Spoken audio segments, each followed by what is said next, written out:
are live at the Kia Oval for Surrey's final home group game of the Vitality T20 this season. Welcome to everybody from all over the world. Thank you so much for tuning in to watch Surrey take on the Kent Spitfires in what will be the final home group game of the season. It is great to have you with us and some great cricket coming along tonight. This is Surrey County Cricket Club. Born in a tavern in 1845.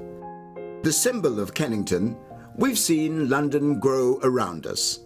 Cricket's original champions, as Charles Alcock brought his vision to life and we cemented a reputation as a place of firsts. International football, FA Cup finals, international rugby, test matches, as well as where English pride came to die, before a great rivalry was born from its ashes. We share our feathers with royalty and pass on the honour of the brown cap through generations. We've seen England's best spend their careers with us. Well, that's Jack Hobbs. Head and shoulders, yes, over all other living batsmen. And the game's best finish under our gasometer. We've won 7 in a row thanks to Surridge, May, Barrington, Locke, Laker and the Bedser twins.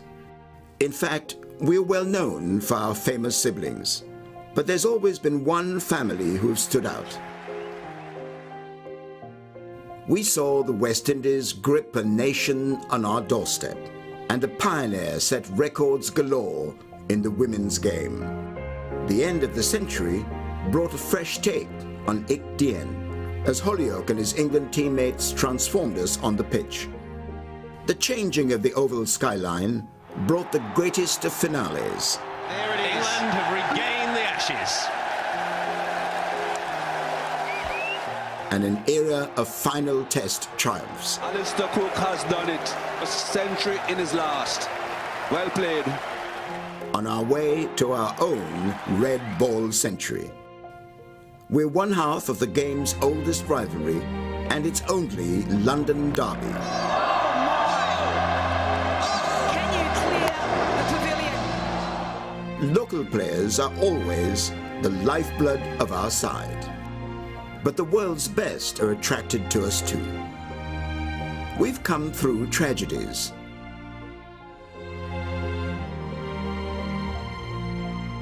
Now we're home to world champions and cricketers of the year.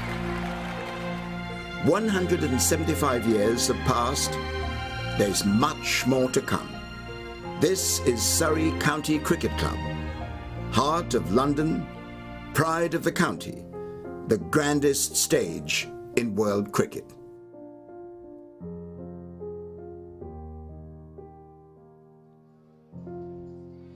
Yes, it is so great to have you with us here at the Kia Oval tonight. Trevor McDonald always setting the tone so perfectly for these Vitality T20 Blast games. And it is the last one, the last group stage game that we're going to be bringing you here on our coverage from the Kia Oval, because then we're heading into the quarterfinals. Win tonight and Surrey will get a home quarterfinal, which, as we've heard from many of the players I've spoken to already today, will be a big advantage given what the crowd brings to these Surrey T20 games. It's going to be a packed Kia Oval tonight. We're so excited to celebrate Pride as well here tonight. It's Pride Night being celebrated at the Kia Oval. We're going to have plenty of guests talking about that and enjoying the spectacle that will be laid on.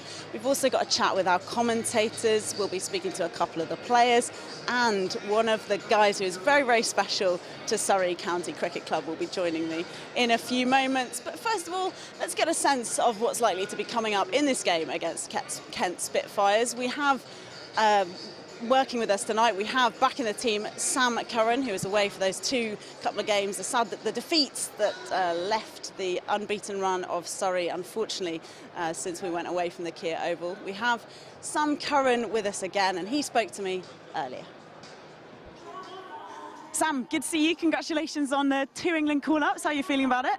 Yeah, great. Obviously, nice news to receive this morning when we got the calls. But yeah, very excited to obviously play against India. Obviously, a fantastic team, and to be back in the England setup after a long injury, it's obviously very, very pleasing. And yeah, another great night as well here. So excited. Looking ahead to another big night here at the Kia Oval. Totally sold out. It's Pride night as well, so supporting proud Surrey. How important are things like that? Yeah, it's obviously amazing. It's the first game I've played here this year that we've managed to sell out as well. It's going to be amazing atmosphere. Surrey versus Kent is a massive game, big game for us because we obviously want to get that home quarter final. And obviously, yeah, to be supporting Pride and all those type of things here at the Oval this evening is special. All the colours that are going to be involved and things like that, it's going to be great. Yeah, it makes the whole crowd look a lot more vibrant, right? Which makes it look even bigger. You've been enjoying yourself here at the Kia Oval all week, haven't you? Getting that maiden 100. How are you feeling about that now? Yeah, good. Obviously, nice one to get off the back. I've been wanting it for a long time. I've missed out many times, but to get that one off the back's amazing, and gives me great confidence to keep trying to strive to score more hundreds. But yeah, really excited for tonight. All those 50s, and finally you got there. Was there anything different about how you were feeling when you were having that knock this week? Not really. I think I knew it would eventually come. It was just kind of getting over that final hurdle in my mind, but I guess it's managed to do it. I obviously got there quickly because I didn't want to hang around and try and get those nervous 90s, as they call them. But yeah, just really pleased, and it was a great performance from us. It was a tough pitch to bowl them out, but another good draw, some nice points. Yeah, 62 balls, wasn't it? I mean, it's the combination of attack and patience, right? Yeah, it is. I think that's the way where I like to play my game, is be really nice and positive. And yeah, I was almost in T20 mode practicing for this evening, so hopefully a bit more runs tonight as well. So you're now going to shift your mentality a little bit to tonight. What are you looking at in this against this side? Yeah, obviously Kent are a fantastic team. They champions last year as well, so they'll be coming here with confidence as well, and we're playing really well. So hopefully we can go out there, get loads of runs on the boards and loads of wickets, and entertain this amazing crowd. And last of all, what is it like? Can you try and paint us a picture of how it is to step out into the Kia Oval in front of this sold-out crowd? Everyone having such a good time, enjoying themselves, singing, shouting, dressed up. How does that feel? Yeah, it's amazing. Obviously tonight will be a really full house, and there's loads of kids here as well, getting entertained by all the players, and hopefully a few of them can get autographs, because when we were young, looking at all the players on the field, I used to love coming to watch players like that. So it's really exciting, and hopefully we can entertain them this evening. So if they come up to you on the boundary, if you're on the outfield, you'll definitely give them an autograph. Is that a promise? Definitely, always, always. I love all the kids coming down. I've got a lot of cousins and stuff like that that'll also be down this evening. So hopefully we can inspire them, and hopefully 3 years' time, you never know, we'll be playing with them. The Curran family's in the house tonight. Yeah, there's a few, so hopefully we can look out for them. Look forward to seeing you entertain them. Thank you, Sam. So plenty of Currans in the house tonight, which will be great to see. Also in the house tonight, Phil Walker and Neil Manthorpe, who are joining us, our commentators here. Have you got any little relatives who'll be there asking Sam Curran for his autograph? Yeah, one or two kicking around actually. Okay. I don't know if they're in tonight, but they do make themselves known if they are. Yeah, it's such a nice thing to see, isn't it? Like that when the kids are hanging around and having a little chat. Obviously, maybe takes a little bit of a focus away sometimes, but it's just one of the lovely things about cricket. It is, and there's a proper move as well, not just from the Surrey side, but from the England side as well. If you see them after the game, there's a good 45 minutes taken up just dealing with the fans and the kids in particular, and it's a deliberate, conscious push to try and bring the game to that younger audience, you know, because it doesn't always pull it off, cricket. But it needs to, of course, and especially with the Test side, you know, you do see that every night at the end of a game. Yeah, certainly. And one of the other things that oh, tell me. What were you going to say? I was going to say 6 or 7 years ago there was a big move, wasn't there, to stop players from signing autographs when they're fielding on the boundary. I mean, it was just crazy. But there were a couple of clowns at international level in particular. I can think of a few. Phil will name them. I won't. Never. Who would lose concentration. Phil Tufnell was probably the first, and he would lose concentration, and the ball would run down to third or fine leg where he was fielding, and he was signing autographs, and it would be like, oh, sorry, Skip. I don't think that hinged on whether he was signing autographs or not, though, whether he was losing concentration. But there was this move, wasn't there, to try and professionalise the environment and stop players from signing. And I think there's been a bit of kickback against that, which makes me very happy. Indeed, you lose a bit of the joy, I think, you know. But there's going to be a lot of fun tonight. You know, it's a fascinating tie because Kent are fighting for their lives, really, you know, and considering they are defending champions, it's absurd that they've taken three from 12, I think it is. Surrey, of course, are riding high, not just in this tournament, but in the 4-day stuff as well. they've almost forgotten how to lose. They've had those 2 little blips away from home, but here at the Kia, they're unbeatable in all formats. It's become a bit of a fortress for them, and they will want to see off their home campaign with not just a win, but a bit of an exhibition. When you say unbeatable, I hope you mean unbeaten. Yes. Because I've just Don't set that up. I've just got a feeling.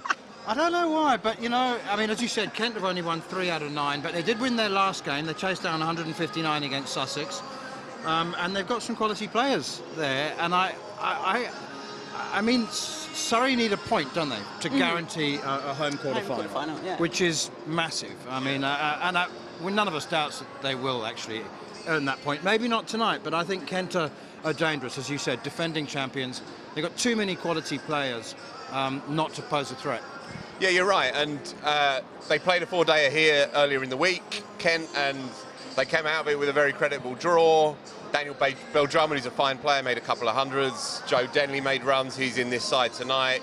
He's their only one really to have fired in the T20 stuff all season. So those 2 will be worth watching, whichever your allegiance. Those 2 are always quality players worth watching. And of course, on the other side, I mean, Surrey are coming off the back of the naming of an England squad this afternoon, with 4 of them in the T20 lineup. Curran, Roy, Topley, and Jordan. I managed that. Beautiful. And yeah, look, this place, without wanting to ham it up too much, this place is on fire at the moment, and I'm not allowed to say it out loud, but they have big aspirations for what may play out by the end of September. You know, they have their eye on some big pots. Yeah, let's put it that way. Quite right, and rightly so, as you point out, with a squad like that. I mean, both of the we spoke to Will. He's going to talk later on the coverage, but and Sam, of course, both getting their hundreds in the week. And just the process of scoring runs here at the Oval is something to be encouraged, certainly, isn't it? And will give them a lot of confidence and strength going tonight. Indeed, and you mentioned Will Jacks. I mean, he's probably been the player of the T20 campaign. Well, he's not in that England squad yet, but he will be at some point. Okay. I mean, it's something They've that's just got a inevitable. wealth of options. Yeah, it's an embarrassment of riches, as they say, you know.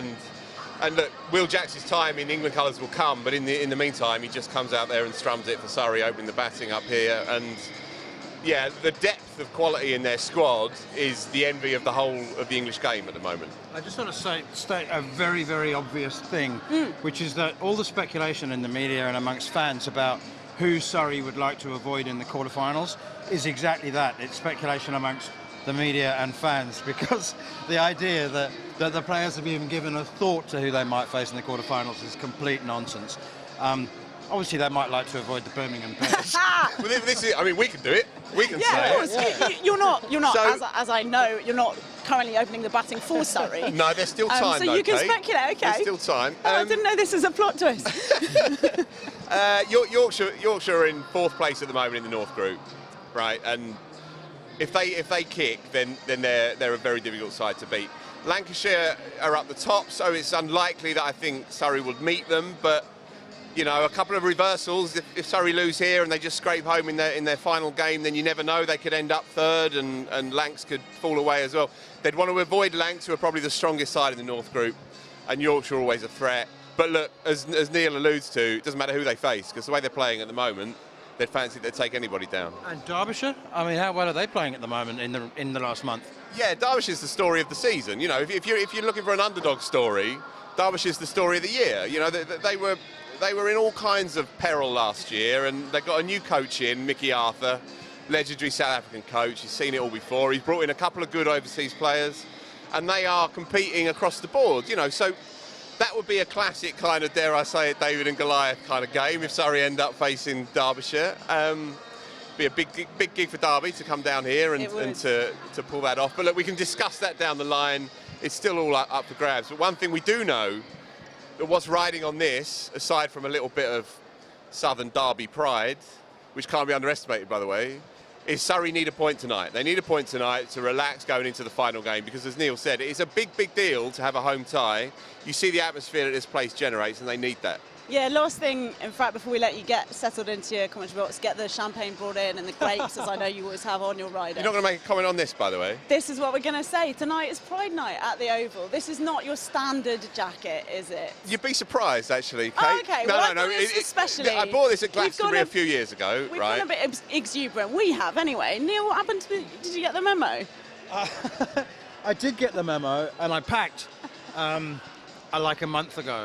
So I'm afraid I didn't have anything. All right, we'll see what we can dig out for you, shall we? The night is young, Neil. Yeah. Don't worry about that. The key point is that this is a packed crowd and it's exuberant and it's got all sorts of, well, we always support a charity, don't we, at Surrey, but tonight is Pride Night, so it's even more fun. Yeah, it's great what Surrey are doing, but it's also echoed across the English game as well, you know, and I know the ECB have you know, embraced the rainbow as well for the day and for the week, and it's a sign of a more progressive game, frankly.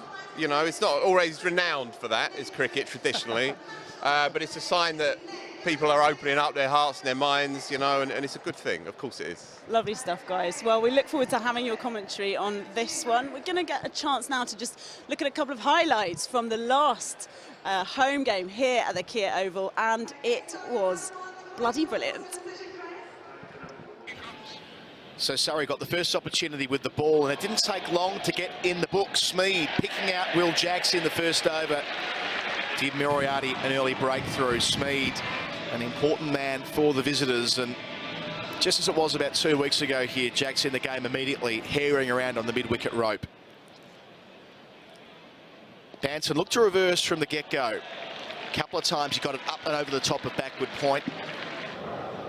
Hit 6 early boundaries. Rousseau was off the mark with a 4 himself, but the leading run maker in the blast in season 2022 lost his off pole 2 balls later. Jordan Clark doing the damage just before he was ruled out of the rest of the innings with a side strain, but did his job.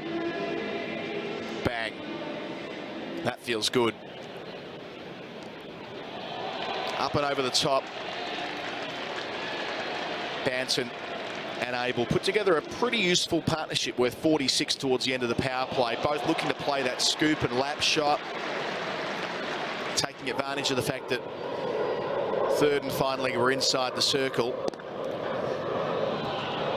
That was really nicely played after the field was changed to move a fraction squarer in response to the lap, but the more they played the shot, the more likely it was that it would bring one of them undone. Must be said, though, Abel, that was class. But then he clothed one out to deep backward square. McCurr was under it, playing his first game of the season, and it gave Atkinson a first wicket. In off the rope at deep backward square. And I mentioned that shot would get Banton eventually into trouble, and so it did. McCurr kept him moving, saw him coming, threw it out wide of the off stump and placed down to Atkinson. Gone for 39, top scoring in 25 deliveries, 6 boundaries, but the visitors really needed Banton to go on with it. Lammonby, for a moment, looked the man most likely. Nice big 6, indeed consecutive boundaries. That was a put down catch. The Kia catch went down for £1,000. Then the run out. Smith, the wicketkeeper, he knew what was going on. Lammonby didn't. Gone for 21 via a direct hit.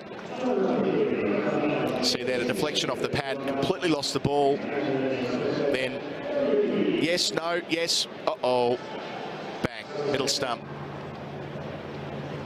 The wickets continued to fall in the middle overs. Yeah, nice pair of hands there, Steele the sub, giving Atkinson a second wicket. Lewis Gregory, the England man, gone for 7. At that stage, it was 103 for 7 after 14.5 overs, and it really looked like the wheels were going to fall off for Somerset. Steele on for Clark with that side strain I mentioned before. Jordan's turn. And the ball hanging in the air. Ben Green gone for 5. Yes, that was the 7th wicket. Jordan bowled his first 3 overs for just 9 runs. He's been in great nick of late, the Surrey captain. McCurr did just as Jordan Clark did earlier in the innings. Van der Merwe bowled. Good partnership.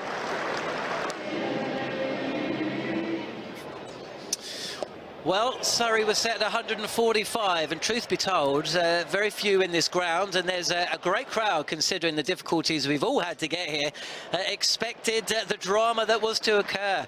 Will Jacks depositing Peter Siddle in and out of the stands, and another decent start to proceedings from Surrey. Somerset dropped a couple along the way, but essentially Surrey were up and running. It looked very easy until Roland van der Merwe just showed what Surrey had showed earlier on in the piece. Taking pace off the ball caused problems for the batters. That was Jamie Smith, who departed. Sonny Narine should have departed soon after, dropped by Goldsworthy, whose innings at the end of Somerset's batting first innings actually gave them a target to bowl at. It looked like it was really going to cost Somerset when Sonny Narine deposited Lewis Gregory over the mid-wicket boundary, but then was caught 3 balls later. And that really slowed things up for Surrey. Suddenly run scoring became a fraction more difficult, despite a nicely taken 6 from Rory Burns, batting at number 4 for Surrey. But he was to fall soon after. Caught behind, trying to play to leg. A decent delivery from Gregory, who really was showing one of the reasons why he was recently called up to the England squad. Surrey was in control of their own destiny. Once they had Will Jacks at the crease, confident that they could haul down 145 relatively easily. Will Jacks continued as he has been all season, his 4th 50 in the competition to date. And as we approach the closing overs, with the run rate around 7.5, it looked like the end of the game would be a formality. Well, it wasn't to be. This catch in the deep signalled a little bit of a collapse for Surrey.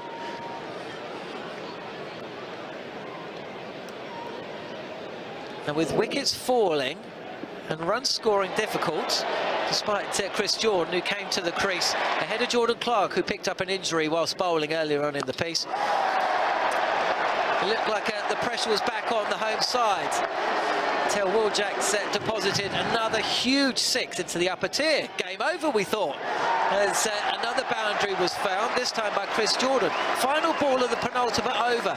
Surrey needed 7 wickets, and then things started to get really, really interesting. Chris Jordan opted against taking the easy single and holed out into the deep. With the new rules in place, that meant the new batter, despite Jackson Jordan crossing, had to come to the crease and face up. First ball, Nick O'Reefer clipped Peter Siddle away for 4 as the veteran Aussie straight down the leg side, but the very next ball, and that of the one that followed it, saw Reefer and then Atkinson clean bowled. What drama here at the Kia Oval for the final delivery of the match. It could have been a hat-trick. Instead, Conor McCurr slapped the Victorian through extra cover, past a despairing fielder, and away for 4. 4 needed from the final delivery. 4 was attained, and it meant that Surrey's unbeaten T20 record continued. What an unbelievable game that was. So exciting. Couldn't believe it going down to that last ball. We were just all on our feet up here in the gods where we watched the games from. It was an incredible, incredible night. And hopefully tonight will bring us one more just like it. Because now we're going to get down and find out who's going to be batting and bowling. We're getting to the toss with Ashley Wilmot. Okay, I'm in the middle. It's time for the all-important coin toss, and I'm joined by the captains, Chris Jordan and Jack Leaning, the umpires for today's game, Chris Watts, Nick Cook, and our mascot for today is Nate. Give it up for Nate and everyone on the pitch, guys. Well done, Nate. Okay, let's get on with it. Over to you, Chris. What's the tail? We're going to have a ball. No worries. Okay, Surrey have won the coin toss. What's your decision, Chris? We're going to have a ball first. Yeah, why have you gone for that? We just want to obviously see how the pitch plays and try and restrict them to total and then chase it down later. You've got a home quarter-final up for grabs tonight. What will that mean to your team? Yeah, I mean everything. It'll be a nice reward for a lot of the hard work that we've put in this tournament so far, but It definitely doesn't end there either, but yeah, the boys are buzzing for it. And I mean, we've got a sellout crowd tonight, lots of pride colours. You got a word for the fans? Nah, as usual, keep supporting, keep screaming loud, and we'll try and put on a show for you tonight. We can't wait to watch you. Thanks for your time, Chris. Thank you. Now I'm going to come over here to Jack. Jack, what do you make of that decision? Yeah, we probably would have had a ball as well, but it's always a pretty good wicket here, so I'm sure it'll be a decent game. And I just mentioned there, we do have a sellout crowd. The atmosphere is going to be amazing tonight. You looking forward to it? Yeah, absolutely. As a kid, you grow up dreaming in front of playing in front of big crowds, and hopefully we can provide plenty of entertainment from tonight. And what magic can we expect from you this evening? Hopefully plenty of runs and plenty of wickets, to be honest. Well, we can't wait. Thanks for your time. Thank you. Okay, that's it from the middle. The decision has been made. We've got just under 30 minutes until the first ball here. Make sure to get ready, get in your seats, and enjoy the cricket. Surrey have won the toss and chosen to bowl, as Ashley brought us the news of just now. And tonight she's going to be down in the bowl talking to lots and lots of people tonight. Tonight is a very special night because tonight is Pride Night at the Kia Oval. And I'm delighted to be joined by our very own, our home drag queen. Would you call yourself Catabra? Official drag queen, home drag queen, the original one at the Kia Oval. All of this is true now. Genuinely is true. Amazing, yeah. But that's not your only role here at Surrey, is it? No. I started off here as a tour guide. I have been Caesar the Lion. Obviously, Caesar is real, just so we know. Caesar is real. I've helped Caesar the Lion. I've worked upstairs as maitre d'. I now work in ticketing. So you will see me around the ground. Not necessarily dressed like this, but you will see me around the ground on match days. But you've been really busy this week in the lead up to Pride weekend. Incredibly busy. So this is the biggest Pride cricket match in the world. What? We're genuinely proud of that in every sense. There's a sellout crowd tonight. It falls on the anniversary of the first ever Pride march 50 years ago today. And obviously we're marching as well for the first time ever as a club, and Proud Surrey, the official supporters group, LGBTQ supporters club that we have, so we're marching tomorrow as well. So it's all very exciting. What does it mean to you then to see your club invest in this so much? It means a lot because I've always been very lucky whilst I've been here that I've had various different roles, as I said. I've never felt any discrimination for being queer or being a drag queen or anything along the lines. I've only ever felt support here. And like Steve Elworthy says, our chief exec, we're trying to be a good neighbour. We've got Vauxhall just behind us there. Yes. One of the biggest queer communities in London, and we need to engage with them. And we need to engage with the Portuguese community over in Stockwell. We want to be inclusive to all. And I've always ever felt support here at this club. So I'm really pleased with that. That's so lovely to hear. And tell us more. So this weekend you're going to be marching at Pride. We are indeed, yeah. With a group from... Well, Proud Surrey. So Proud Surrey set up last year. We're the LGBTQ plus supporters group. We set up last year in pandemic because we're all bored. We realised we needed a representation for our queer members, and we realised we didn't have that. This is a welcoming club. We put it to the club and they said, yes, well, you can be officially sanctioned, as we are. We have a flag over by the Peter May boys over there as well. We have another one out tonight, but that's there permanently. We are the first LGBTQ supporters club, cricket supporters club in the Northern Hemisphere. We're really pleased with that. And say this is the biggest Pride cricket match ever in the world. So I'm overwhelmed of how well they supported us with this. So it's really lovely. It's so lovely to hear you talk about it, and it's kind of a bit emotional, isn't it? Really, It is. There was a point earlier on today, I was walking around in heels, and I was seeing all the rainbows, and all the staff are wearing Proud Surrey badges. They're all wearing rainbow ties, and it's all. We did a talk to the staff earlier on today. It's all been very supportive. It's felt like a safe space, and including the supporters as well. So the Peter May boys over there at the AGM, Doc of the Peter May boys came up to me in the AGM and said, "We'd like to offer you a safe space." Now we don't really need one because this is lovely. The ground, there's very rarely trouble in this ground. In fact, there's never trouble in this ground, and we don't really need it. But it's so lovely that the Peter May boys, the established supporters group at the club, went, actually we'd like to help, and we love that. We genuinely love that, and we're really appreciative. you mentioned, of course, that you've been traipsing around the grounds to some extent. So we're going to let you get out of here in a moment because you really, I don't know if we can show the viewers at home, but the significant height. I'm not as short as No, you're not. You're actually quite tall. I am actually quite short in real life. But yeah, 7-inch heels. I've been traipsing around in these now. So I now get to take these off and put a pair of trainers on and go and sit down and watch some cricket. You'll be still just as good a drag queen in your trainers as in your heels. But I have to say I'm very impressed. I also absolutely love this hand-created crystals. 10,000 crystals done by hand. This. I didn't go mad, but I came really close, close. But there you go. Are you taking orders? I can by all means. Next year, for next year's Pride match, I'd like to see all of them. If I start now, I won't be finished in time. But you know, it could happen. It could happen. That's your commitment to the cause. Thank you so much for talking to us about this. This is Kat de Bras. We're going to now get to one of the other things that's going to be going on here at Kia Oval tonight. One of the things that's always to entertain the crowds. If you want to pick up a T-shirt, it won't have as many crystals on it, sadly, as Kat de Bras. But you might get a chance if you jump high enough. And we went to find out what those T-shirt cannons exactly do.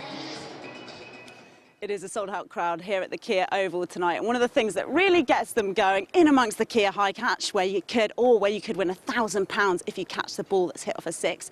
One of the things that people really, really enjoy is trying to catch T-shirts that have been blown out of T-shirt cannons. And Courtney and Jaden are with me here. They're responsible for making sure that everyone gets their T-shirts using these quite technical bits of kit, Courtney. No, yeah, so this is a T-shirt cannon.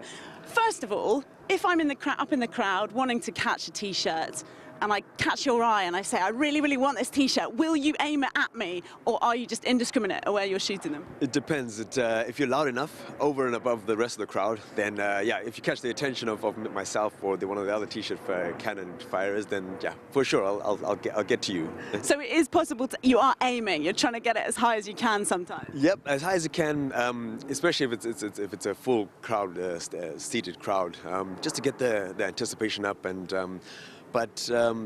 get the audience going. Yeah, that's what it's all about, isn't it? And Jaden, you help your dad, don't you, with this? Are you a dab hand with the cannon, or are you not yet allowed to use it? Really don't know.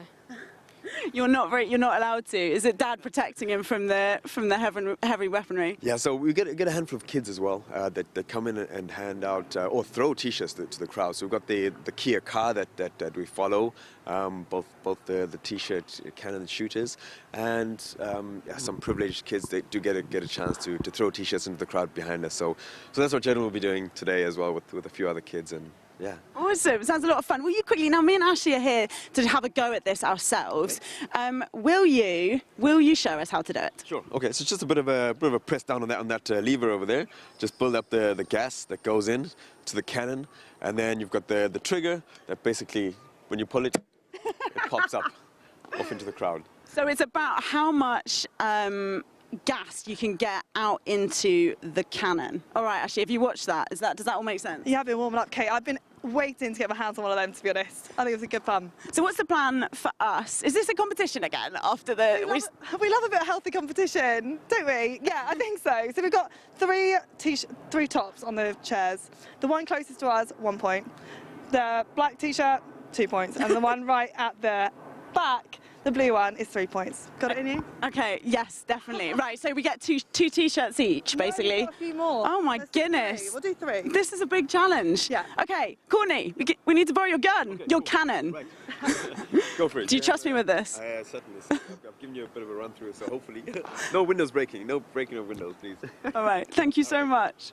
Now, Ashley Wilmot is our master of everything at half-time, so she has decided that she is going to be up for giving it a go. She's going to try and shoot towards some of the seats in the stands and see how you get on. That's right. I've been itching to get my hands on one of those cannons, to be honest, Kate. I always see them at half-time, and I've set myself a little challenge. So the white shirt is 1 point, black shirt is 2 points, and the blue shirt right at the very end, you can't even see it with the seats, but that's 3 points. So let's see how I get on. All right, I believe in you. Courtney's shown us how to do it. Let's give it a go. We've got the cannon ready, everybody. Ashley's going to go first, see how many points she can get in this slightly mad game that we've managed to generate. Are you ready? I'm ready. What are you aiming for? 3-1.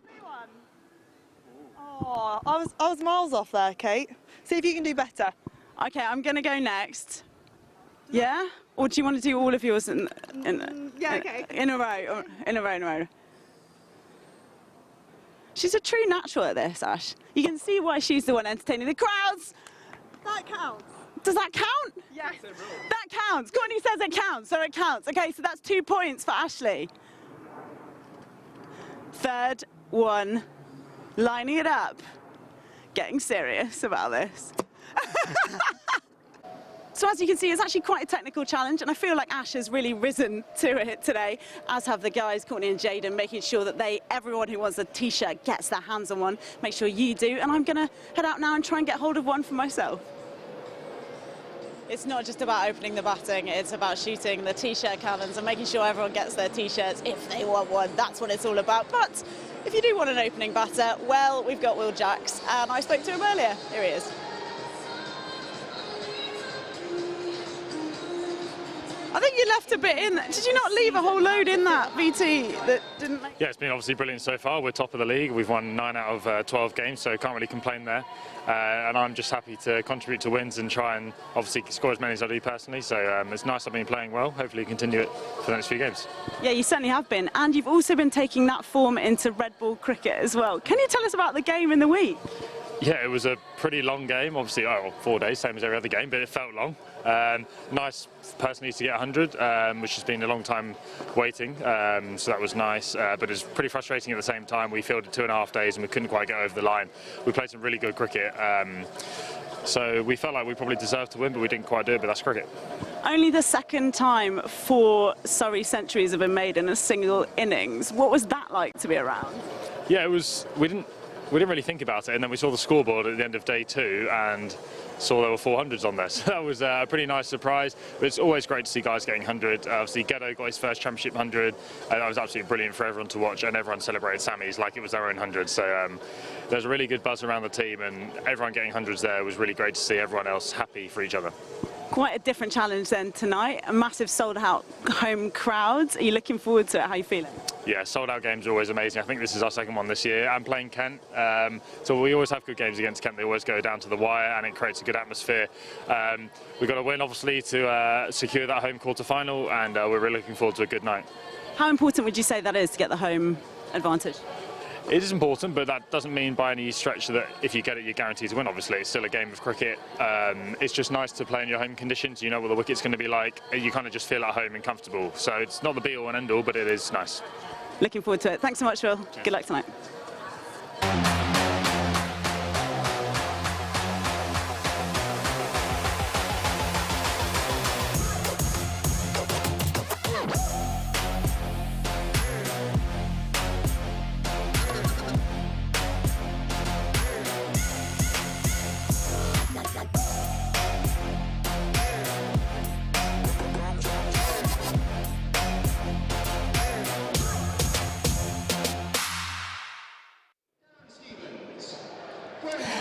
We have heard already from our commentators Phil and Neil, and we're now going to hear from one of our third voices, Chevy Green, who's also director of the ACE programme. Good to have you back, Chevy. How are you feeling heading into the commentary box once more? Good to be back. Happy they had me, and looking forward to it. Another Friday night here at the Oval, so can't be much more exciting than that. I hear that a lot of people were asking for you. They liked what you were doing in the commentary box. Yeah, not too many trolls, so that's a good thing. Is that what you were expecting? You never know, but I'm excited to be back and just looking forward to what should be an exciting game. You feel a bit more confident, I guess, as well, now you're doing it for the manyth time, right? Yeah, it's the third time, but I'm looking forward to it. And, you know, people like yourself, Kate, make it a lot better. Hey, nice one, mate. I'll give you the tenner later. In terms of tonight's game, then, do you think Surrey have got what it takes to get it over the line today? Yeah, it's been a fantastic T20 season. Obviously, a slight dip in form, but today, back in a Surrey win here.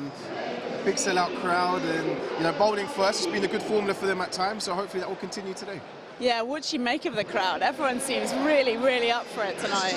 It's really exciting. You've got Friday nights back, and we always know what that used to bring, and proud Surrey today as well, so there's a lot of colourful flags and tops and everything going on, and you heard from Deb earlier, so it should be really good today. Yeah, we didn't manage to get you into a fully Technicoloured waistcoat on a thing, but maybe later on tonight we will be. Not yet. We'll see if we can get an Ace branded Technicoloured top, and we'll see if we can get that going. Ah, I see, of course. You always got to be branded. I get that now, Chevy. And in terms of what you're looking out for tonight, when you're going to be helping commentate on the first innings, is that right? So what's your plan for that? You just have a chat, or do you you've done your prep? Done my prep. Hopefully, can analyse the Surrey bowlers and field as well. And I know a lot of the batting for Kent will rely on how Joe Denley gets on at the top. So it'll be an interesting battle to see, and hopefully Surrey can get a good start and get a few early wickets. A lot of talk tonight already about how important it will be for Surrey to secure a home quarter-final. So we think your prediction is that they're going to win tonight, but it's going to be quite tight. What do you think it is about playing here at the Kia Oval that's so important for this Surrey side? Yeah, I think any home game in the quarter-final helps, and the crowd here, the atmosphere, it's a bit like a 12th player, so it's really encouraging, and hopefully they can get that victory and get the home quarter-final, which will go great for them. And what about your commentary career then? Is this going to be a regular thing? It's the start of hopefully something new. We'll see what happens. Very modest, Chevy. Okay, well I think we're just hearing behind us that the players are heading out into the Kia Oval, so they're getting ready to bowl. Surrey have chosen to bowl. They won the toss, and that means it's a perfect time to head over to our lead commentators, Neil Manthorpe and Phil Walker.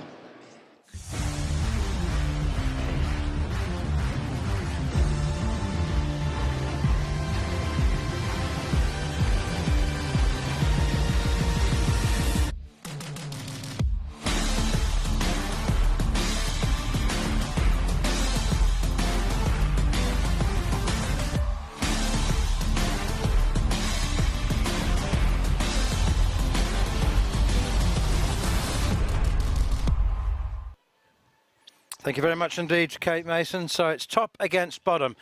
Classic David against Goliath, except that Kent I would suggest, Phil Walker suggests that they are not necessarily the David of the Vitality T20 Blast, because they're defending champions. And there have been a few changes, obviously. So Jamie Overton back, been released by the Test squad. And Aaron Hardy makes her first appearance for Surrey. Yeah. Top-class Aussie, really good signing. The last T20 game he played for the Perth Scorchers in the Big Bash just over the winter, one delivery, 6 not out to win the game for Perth Scorchers. So he's that kind of cricketer. And he was signed by Surrey on the basis of that shot, was he? He may as well have been. but he's a proper multi-format cricketer as well. So, it's a good move by Surrey. Darren Stevens back for Kent. That's wonderful to see. I'm presuming he comes in for basically, it's not a like-for-like replacement, but he comes in for Sam Billings. I don't think Steve-O will be keeping wicket. But Tawanda Moyeye, Joe Danley opening the batting. Just a couple of changes there from their last game against Sussex, which they won quite comfortably. Fred Clarkson, looking forward to seeing him. But you know what?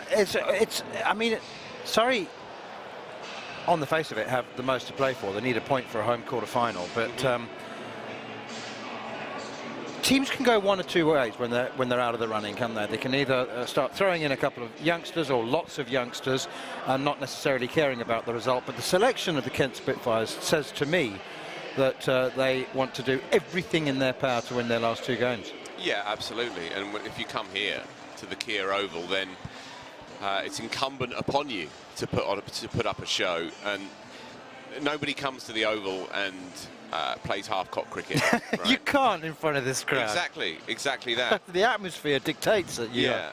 What's more, they played a good four-dayer here earlier in the week and came out with a very good draw. Did Kent. Jordan Cox, who's down to bat first drop in this side. He's a fine young player. He made some good runs that week, so he'll be feeling good about it as well. And Joe Denley, who just keeps rolling on, really. He's seen it all before. I mean, he was playing for England in 2009, let alone a couple of years back. And he's a very, very fine T20 player. So, yeah, your point stands, Neil. There is quality from top to bottom. We'll see the pace attack later on in the evening and the the brilliant young leggy from Afghanistan as well, Qais Ahmed. We'll see him working through his box of tricks for Kent. So yeah, there is quality here, but there is serious quality among the home side. And I mean, you can say they can chop and change, they can bring in different personnel. As you say, Jamie Overton has been released from the England Test squad, so he comes straight back into that side as an enforcer in the middle overs, and obviously, you know, he hits an enormous ball, as we saw in that Test match when he made 97 on debut. So they can replace players, they can bring in different personnel, but they retain their formidable quality regardless of who actually ends up on the park. And point in fact, Reece Topley has the new ball, recently called into the T20 side, one of 4 Surrey players in England's T20 side. Reece Topley with the first delivery then. And oh, it's a beauty, it's an absolute beauty. I think it's missed everything. They're all up appealing, and almost Reece Topley's celebrating. I just felt that missed everything. I've become semi-obsessed with Jamie Overton's place in the batting order for Surrey in T20 cricket. Chevy Green might be able to shed some light.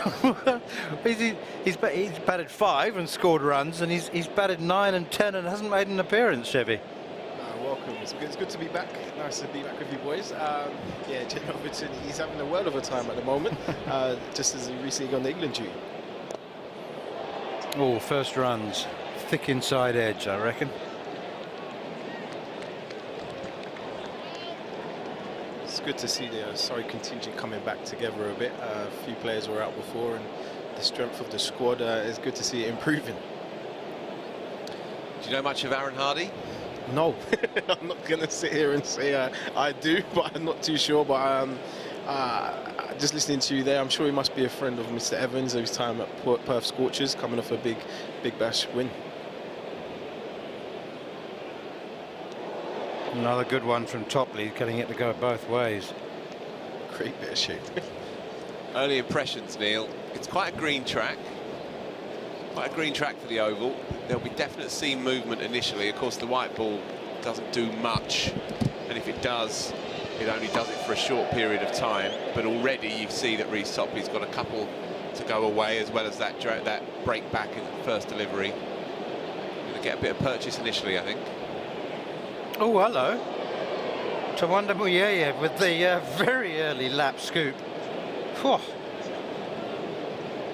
Didn't hang about. Tawanda Muyeye, was it 3 years ago he was England's schoolboy cricketer of the year? Indeed, that, yeah, it may have been 3, maybe in 2 years, but yeah, he's a big name among those who really know about English cricket, such as yourself, Neil. I mean, top class knowledge right there. He's had an interesting route to getting into this Kent side, but good judges really rate this kid. I think I get the sense that he's labouring under the albatross of the prodigy label. You know, when he was 15, 16, he was still in Zimbabwe, in Harare, and people were saying he is going to change the face of batting. It was ridiculous. Expectations that were heaped on him, and I just get the sense, and I don't know, I get the sense that he's just been labouring a little bit with those expectations. Very, very fine player, though. Yeah, it's difficult. Firstly, it's difficult to make runs at Canterbury, full stop. It's not an easy place to make runs. It certainly hasn't been until this year. Secondly, as you acknowledge, you know, he only got right to remain in the UK via the Home Office in 2021, and so his future was unmapped. Yes, I was going to say, that's unsettling. Yeah, indeed. It's hard enough to make runs and take wickets at the best of times without having to hope that you're going to still be allowed to stay in the country. So, yeah, circuitous route, let's say. Oh, that's a lovely shot. Great shot through the covers. Right, first over gone then, and Kent asked to bat first by Surrey here at the Kia Oval, and that was a good over actually from Reece Topley, but Joe Denley and Tawanda Muyeye off the mark. 7 on the board. Denley has 5, Muyeye yet to score. So Chevy, who does decide and why? Jamie Overton's place in the batting order? I'm going to say Chris Jordan must have an influence on that, being the captain. But I imagine he's like one of those floaters. So, you know, you've got players that could bat anywhere. If you need a bit of someone to come in and strike, he could be used there. But we see he's got great temperament. You know, batted well for England the other day and just unfortunately missed out on his 100. It was a genuinely extraordinary innings, that. And it wasn't just a lower order, you know, hit a thorn and see where you get to. It was a really classy knock, that, I thought.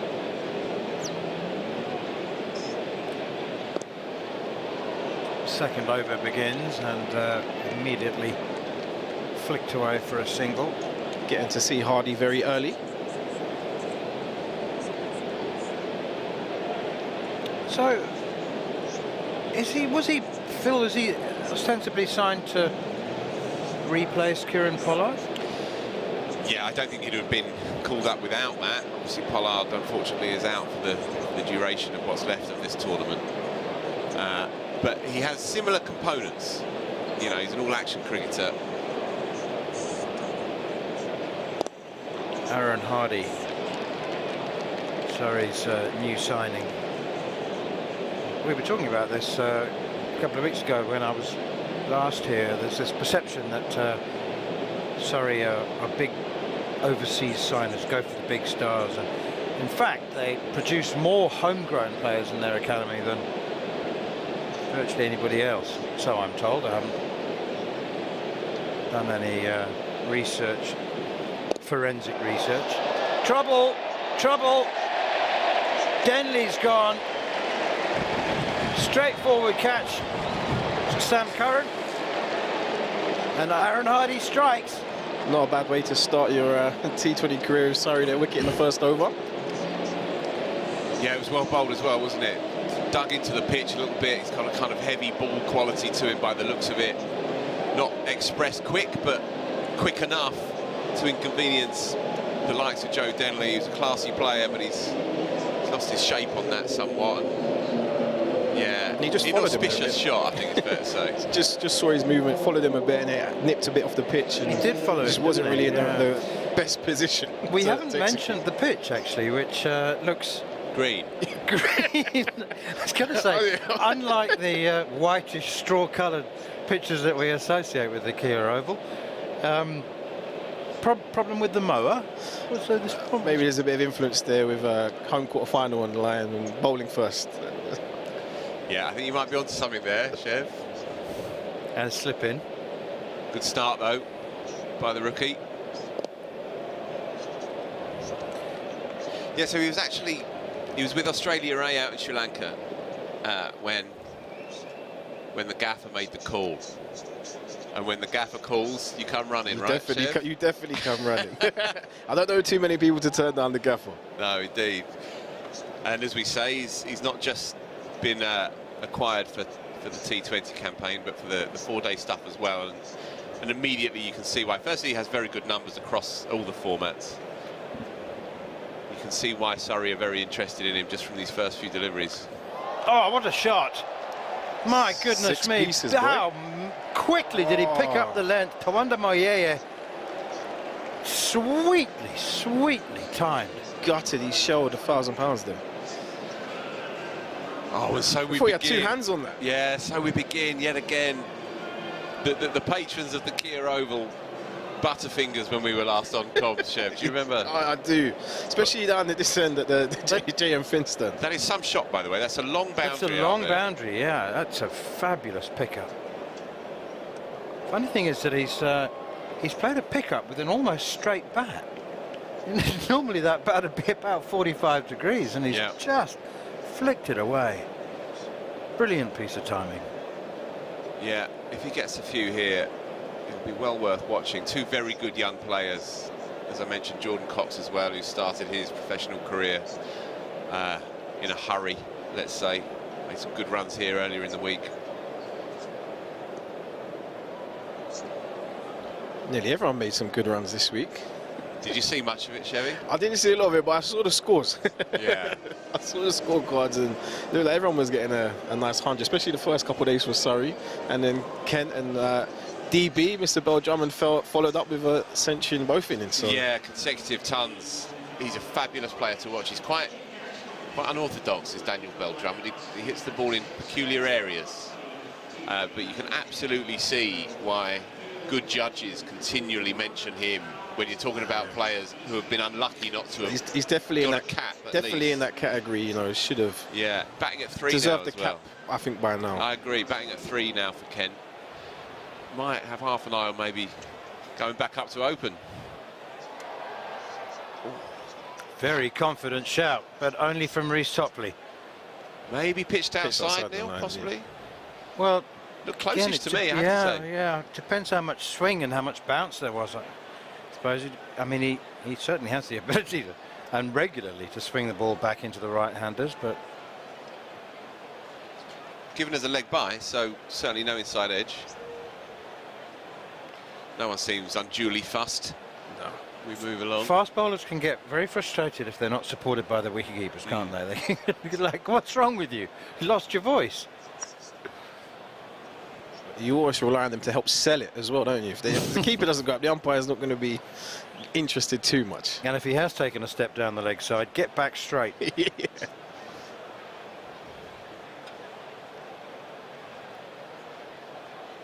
Sometimes you've got to cause a bit of doubt in the umpire's, head. Let him ask the question.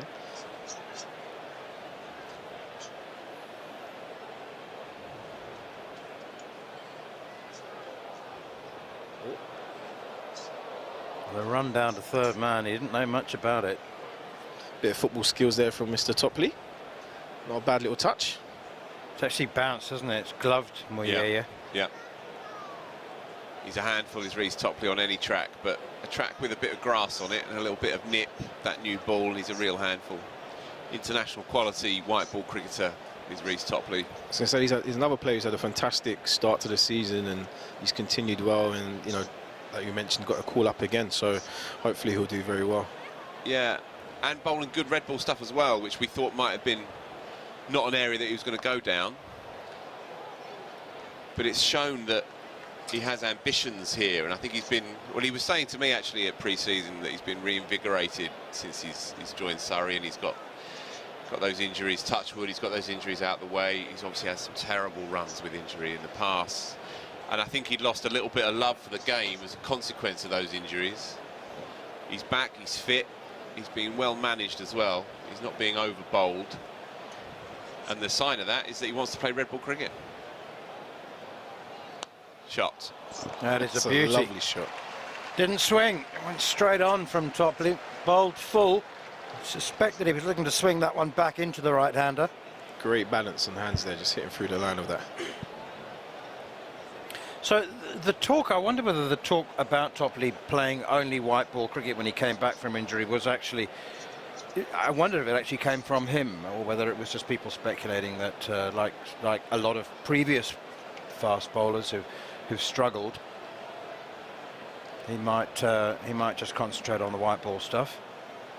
Oh, no, best place to put it when there's no slip. He didn't mean it, but he'll take the 4.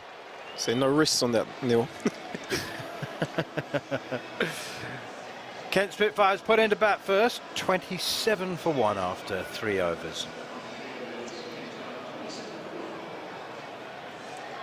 There is some pace and bounce in the pitch, no question about that, and some movement through the air from Reece Topley, but just wonder how much Sunil Narine will enjoy the extra bounce. We'll see how Moretti likes it straight away. Yeah. He's coming on with a bowling change. Okay, right. Yeah, he's been opening bowling recently as well.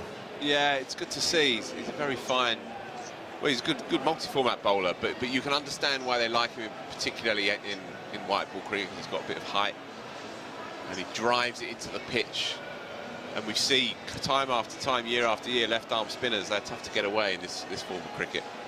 The idea that 20-over cricket would be the death knell of finger spinners, well, it's the other way around. It's the making of many finger spinners, actually. Looking forward to seeing the spin king later, Mr. Narine. Yeah, the unhittable Sunil Narine. Answers on a postcard. It's always an added dimension watching a spinner inside the power play as well. Watching I mean, there are only so many options you have for field placings, but Moriarty, he's opted against the cover sweeper, and he's got a man deep mid-wicket, cow corner, and long on, which, as you say, long on comes in. yes, comes running into the square, into the ring. Sorry. All right, so they've got deep backward square leg and deep mid-wicket now. Anticipating the sweep shot and the pull shot, and that's exactly what happens.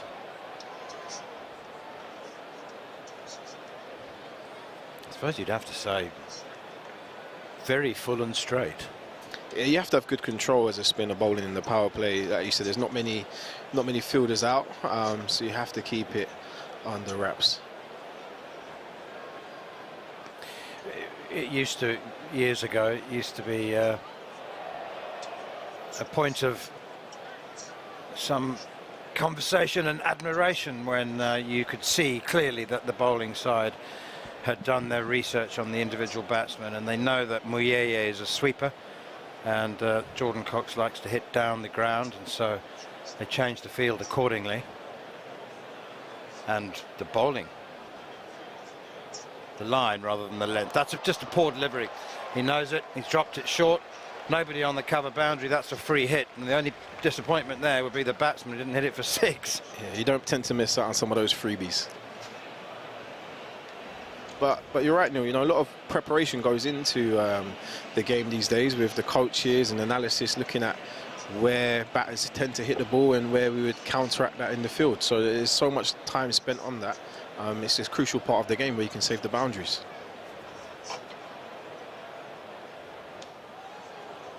We'll be bowling that one again. Tried to bowl that one a bit too quick and dragged it down. Yeah, that's right. Yeah, I think that's exactly right. Try to fire it in.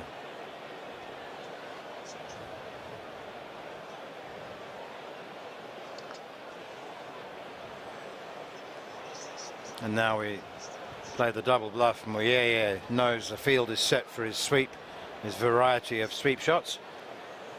So he takes a step outside leg stump and punches it to cover. All the games of double bluff, or just single bluff actually. Nobody on the cover boundary, takes a risk, calculated risk, steps back, exposes the stumps, and that was a premeditated shot, I fancy, and very nicely played. 40 on the board for the Kent Spitfires, going at 10 and over in the power play. Yeah, very good start.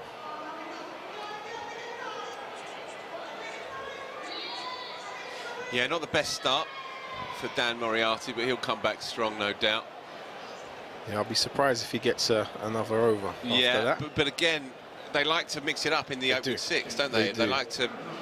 I mean, Topley's, he'll be bowling his 3rd. No, in fact, no, they've taken him off. So he's bowled 2, but Hardy bowled 1, change of ends. Moriarty bowls 1. And teams do this now, increasingly so. You know, predictability is the worst thing you can offer, I think, in T20 cricket now. You have to keep it fresh and think on your feet.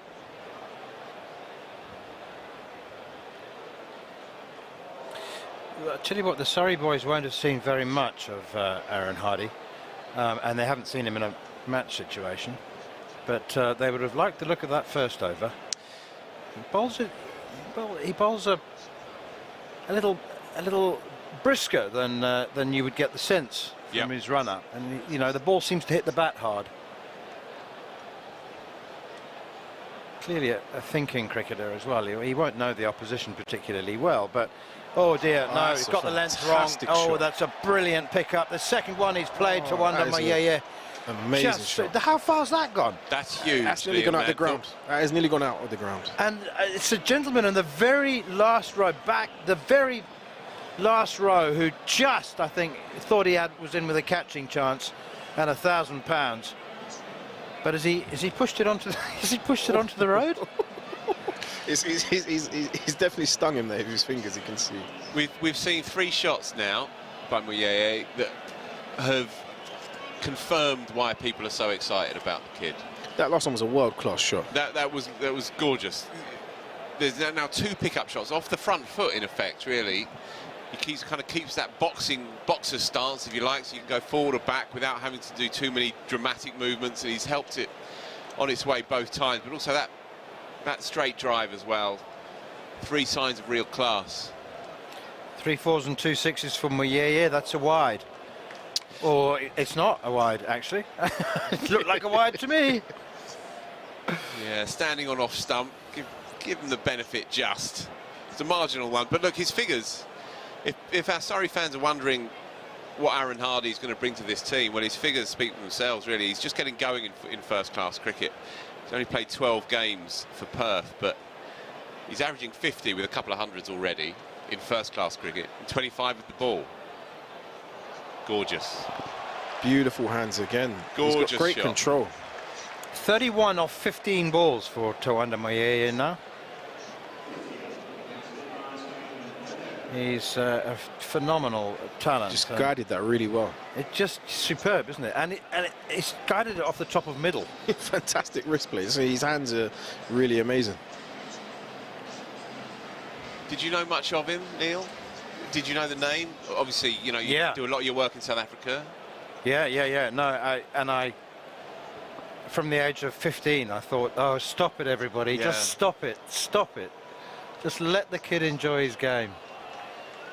But he's nice bit of whippage. Yeah, good hands again.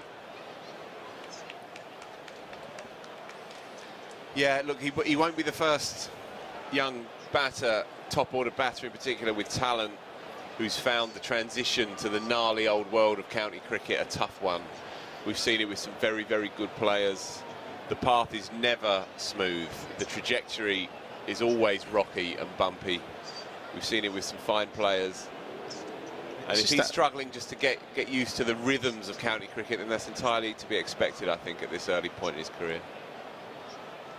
Another one, number 3.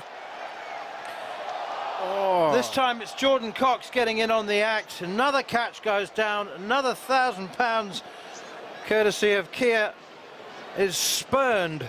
But Jordan Cox shows Tawanda Moyeye that he's not the only one who can play the little whip. Fantastic Flick pickup. over deep back with square leg, although that was, and that's even harder because it's actually pitching outside leg stump. Yeah, it is a good shot. Aaron Hardy will be a bit cranky with himself. He's tried a kind of slower ball leg cutter, it looks like to me, and just got his line wrong, and it's there to pick up. That said, it's a decent hit, more than decent hit. Goes high over to deep mid-wicket, and he's got more than enough of that one as well. It's a similar theme here. 6 and a drop in the crowd. Well, how well did we time our talking up of Aaron Hardy? You can say anything with stats. He's got enough of it. I thought that was a bit spooned initially, but he's kept in the shot sufficiently well there, Jordan Cox, to clear the boundary. No one out there at deep mid-wicket. I feel, you know, these bats today, the way how they play, you don't have to get too much on it. Yeah, it's funny you say that, though. I haven't been able to get one off the square all summer, Chef, so I don't know what's happened to me. We'll have to get you one of this. Yeah. The point about Tawanda Moyeye as a young teenager or in his mid-teens was I mean, he didn't have an expensive bat. You know, we weren't talking bat sponsors here, but it was the way the ball came off the bat, and he seemed to hit everything in a way that no other kid could. I mean, it looked like a golf ball being thrown against concrete. It just bounced off his bat, flew away, and it wasn't sort of improvisation. It was quite a classically taught bat. Ah, the master, Sunil Narayan. Going at under 6s for the whole campaign. Which is outrageous. It is outrageous. Fantastic signing. Yeah. Fantastic signing. He's done well both bat and ball this year, and we'll see if he can create a bit of a squeeze here, because Kent are flying at the moment. Spitfires tend to do, and 65 off 5 overs. Very good, Chevy. Very good. You're a generous man. Ba-boom. You're a generous man, Neil. Gig at the Apollo next.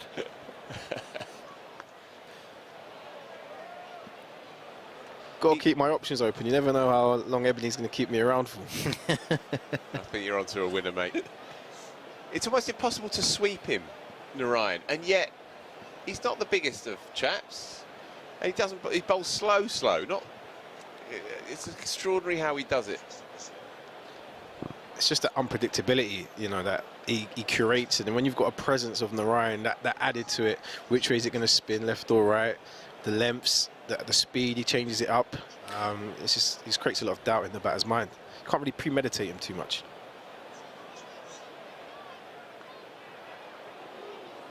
I just want to point out, for the benefit of some of our younger viewers, just watch the way Sunil Narayan holds the ball and hides it from the batsman during his run-up.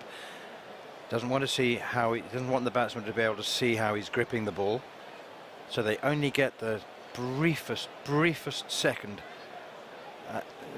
in the point of delivery to see how he's gripping the ball, to help give them some idea of which way he's going to spin it.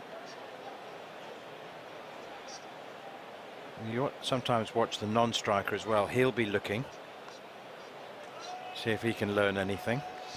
It's a fantastic over, only 2 off it. This is outrageous. And the changes of pace are so subtle that, that again, the batsmen are just absolutely unable to tell during the ball's trajectory whether it's pace on or a slower one. Yeah, just to put it in context, his economy rate coming into this fixture from 12 games for Surrey so far is 5.8. 12 wickets as well. So he's taking wickets, changing games, as well as keeping the squeeze on. But the next best economy rate after that is Jordan Clark, who is north of 7. So there's a best part of a run and a half per over difference between Narayan and the next best in a dominant side. By that, all adds up by the end of the season, and hopefully that will result in trophies for Surrey. But that creates such immense pressure, and it's done well to just squeeze back there, and hopefully Chris Jordan coming on now will continue that.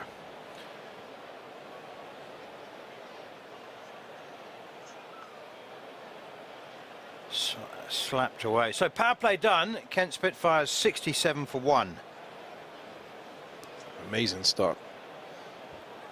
Yeah, considering they lost Joe Denley early doors, they'll take that. It's been a good start. We've seen some real class by these 2 young players as well, and if you look around the crowd as well, basically a sellout as well. We're 9/10 full already, and this is the last big Friday night game at the Kia Oval until possibly the quarter-final, which may well actually fall on a Friday, but we can come to that another time. But we need a good one tonight. Oh, slower ball from Jordan, and it's confused the batsman, and he's got away with it. Narayan. He's got away with it. Tawanda Muyeye absolutely fooled by the slower ball from Jordan. Way too early into the shot. A little bit of width on it as well. He thought he could go for the uppercut, didn't have the pace on the delivery, and he has got very lucky. That should have been Narayan's catch there. It was Narayan's catch, wasn't it? Jamie Ovens ran in all the way from the boundary, and it's just dropped right by Narayan's feet. Yeah, it was comfortably Narayan's catch, but when you hear Jamie Overton in the vicinity charging at you, don't want to get run over, do you? Oh, that's a fabulous shot. Again, that's just what you need, right? CJ looking for the pace off, shorter ball. Missed opportunity, that should have been out, followed up by a boundary. But Cox has played that really well, just got over it. Picked the slower ball quite early there. Oh, do you think they're looking for it? Do you think they're expecting it? Jordan Cox is off to a flyer, my goodness.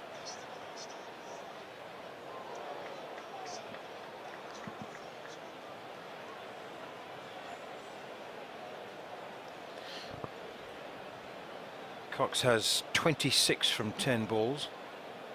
Sometimes those are the little 1%ers that can change the momentum of the game, and could have given Surrey a bit of a lift there. That missed opportunity it just gives Kent still a bit of hope just to keep running with it.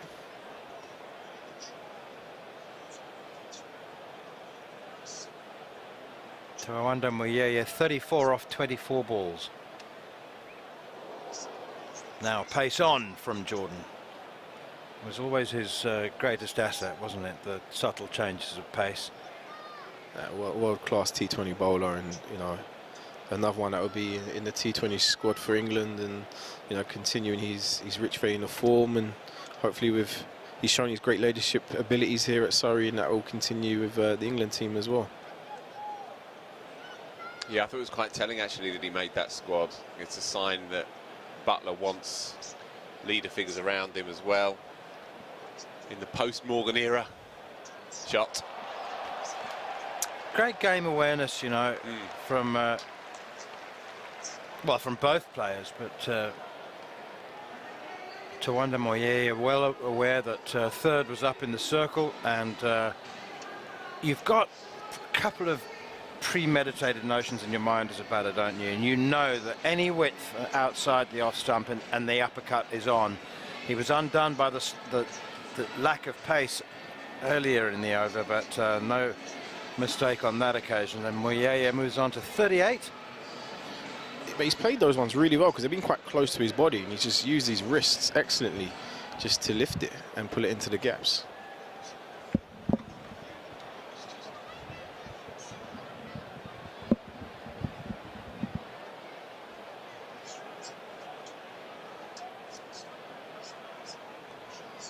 Moriarty's back on. Yeah, and you can understand why now with the power play having been completed. It's a good field as well for a left-arm spinner. They're giving the single, aren't they, Chevy, into the onside. They're saying you can have that. And a cover as well, deep cover, and of course a man at long off. It's a good field. And then we end up playing cat and mouse cricket for a little while. But I think both sides will take that at this stage. I think Surrey are looking for the pace men to make more inroads than the spinner, and the spinner's here to play a containing job.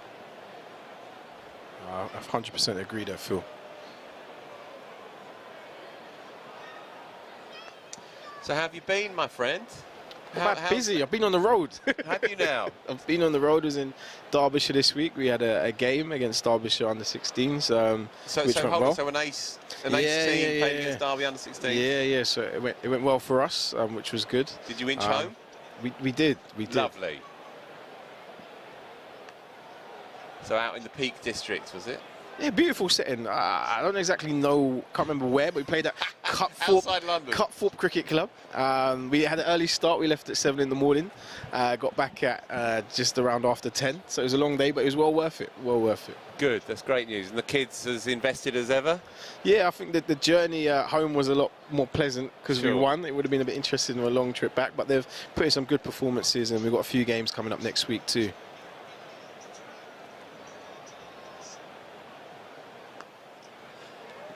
And you've got other games lined up against county age group sides? Yeah, so we're playing Nottingham under 13s next week, and then we're playing Middlesex under 18s as well next week. So two good games for the juniors and the senior scholars, and we'll see how they match up.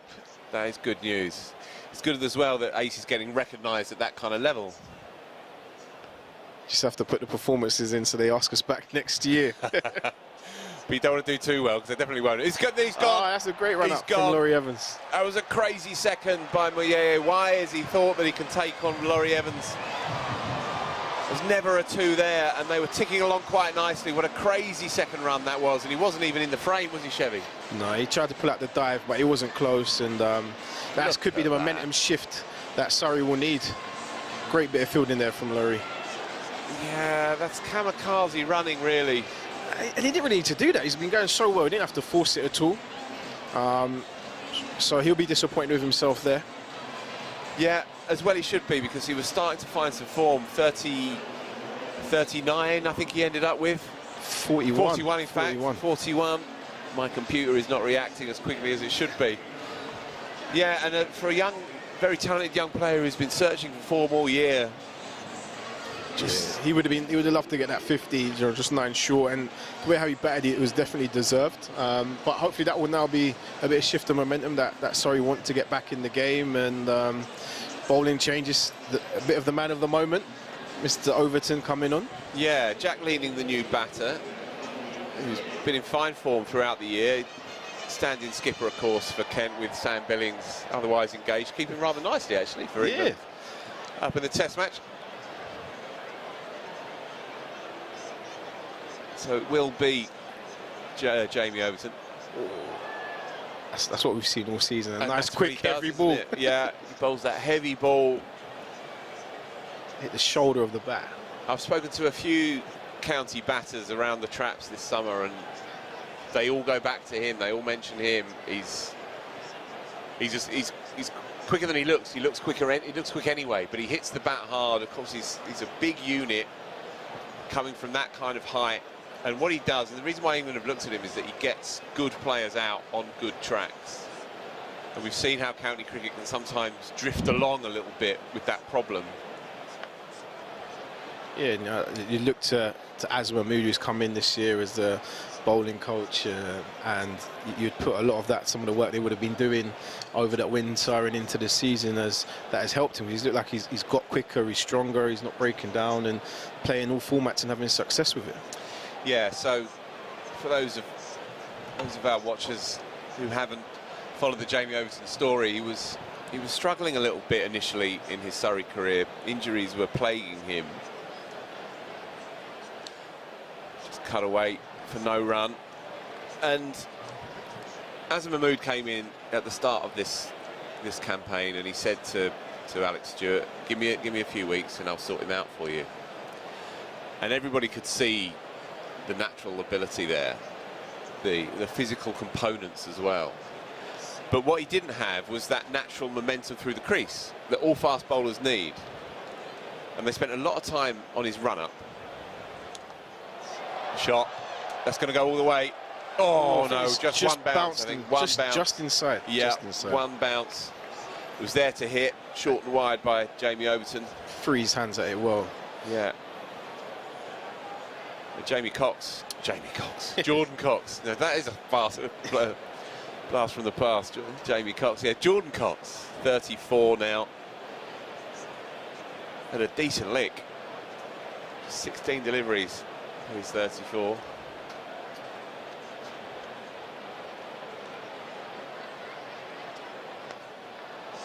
Make that four more. That's 4 more, definitely. That's going to run away up towards the beds of stand.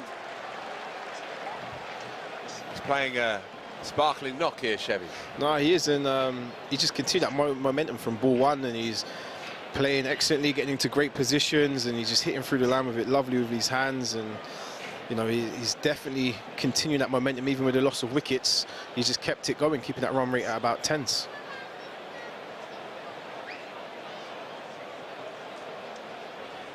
So can Jamie Overton pull it back after back-to-back boundaries?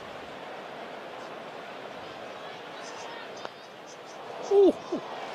That may well squeeze away again, you know. I think that's going to run away. It is. 4 more, 3 boundaries. 3 boundaries in a row for Jordan Cox. He is absolutely ticking here. He moves into the 40s. It's 97 for 2 now. And we're going down to Ashley, who's out there in the crowd. So I'm sat with the Kia best seats in the house guys who've been our competition winners. Who have we got here? Derek, T, Martin, Dave. And are you having a good time? Having a fantastic time. How's the view?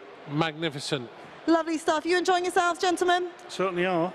Have you got dibs on who might win? I think Surrey. Lovely stuff. Well, you've heard it here first. Are you having a good time? I see the fridge is well stocked for you, sir. There's not enough in there. No, there is, there's loads.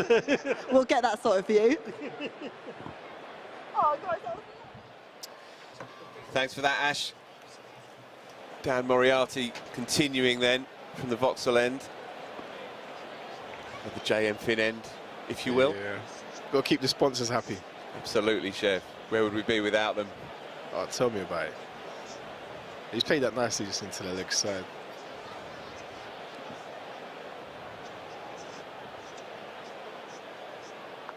Ooh.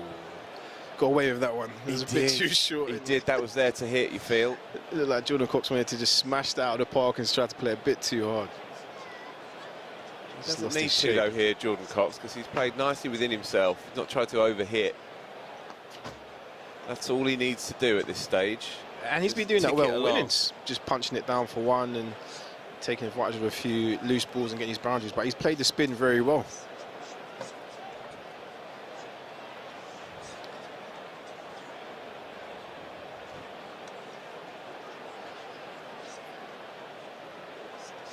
Makes room.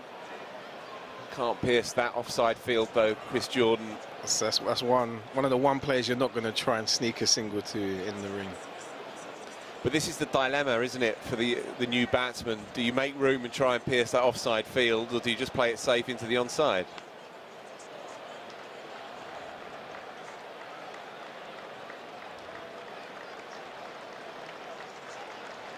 This is where Surrey are so good, though, because you can drop Selin Orion into it for an over or two, hold him back. You've got constant options. Definitely, and that just brings up the 100 for Kent.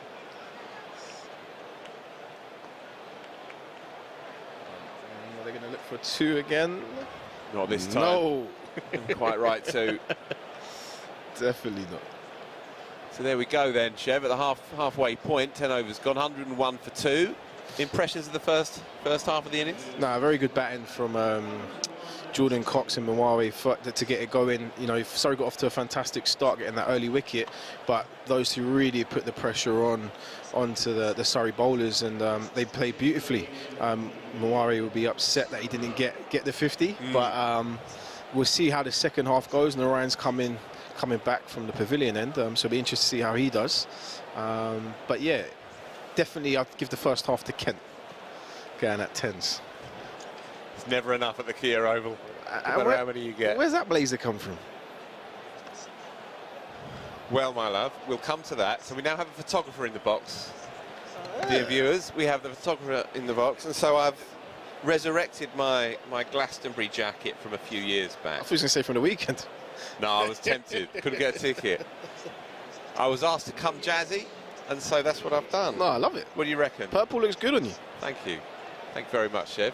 Heard it here first and probably for the last. But I'll take it. I'm going to do the rest of the innings in this jacket. Can't quite squeeze it through. Narayan seems to have a sixth sense for what a batsman wants to do. He has that innate ability to second guess you. And he creates that pressure because, you know, after a few dot balls, one here, you know, T20 is all about boundary hitting, and it just creates an opportunity for him and the fielders, because batters get a bit bogged down a bit and want to go for it.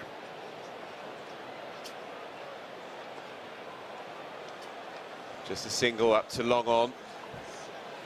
Because you always got to wonder how the batters are going to play this. So they know got Narayan, is that do we try and see him off or do we go for him? And it's always that, as you guys have said earlier, that cat and mouse of it all.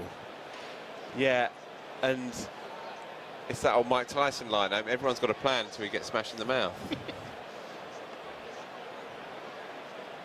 Yeah, look, he's been doing this all his career. We mentioned his economy rate being under 6 across this campaign for Surrey, but it's 6.02 across his whole career. So this is not unusual. It's nothing new. Wherever he is, whatever conditions he plays, whichever shirt he happens to be wearing, this is what he does year after year. A bit of extra bounce as well. Quicker, yep, more bounce, and it just that change of pace is subtle, and it just throws the batter off because it just keeps him guessing all the time. Yeah, I'm looking forward to seeing Qais Ahmed later on, the Afghan leggy.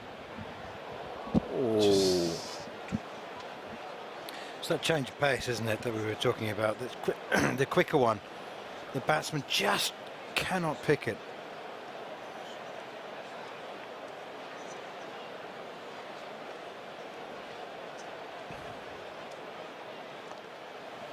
And there's the quicker one, bang on cue. That's another fantastic over from Narayan.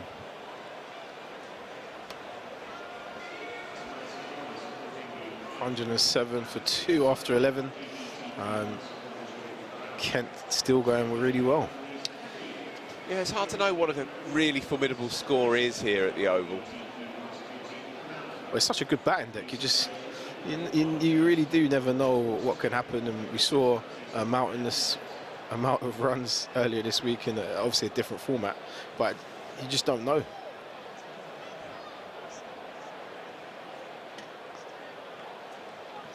Yeah, and to look at it to the naked eye, the pitch, as we've said, a bit of green on it, but it did a bit for the first 2 overs for Reece Topley and for Aaron Hardy for an over, and maybe over and a half as well for Reece Topley. But aside from that, it's been next to nothing off the straight.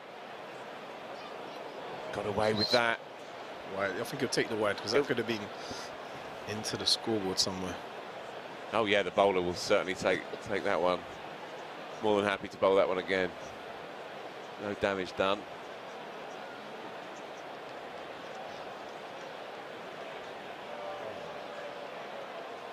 Well run there.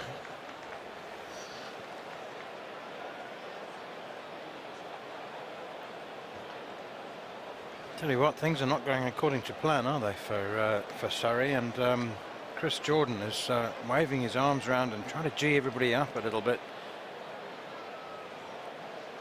Just get a little bit of control. No, it's not going to get any control with that one. Fantastic shot from Jordan Cox to bring up his 50. He's batted impressively well.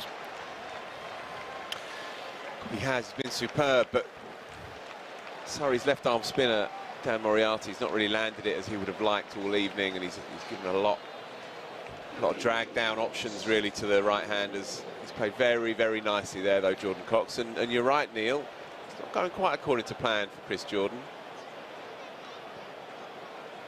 Yeah, I just think Murray hasn't found his length today so far, and a lot of inconsistency with his line as well.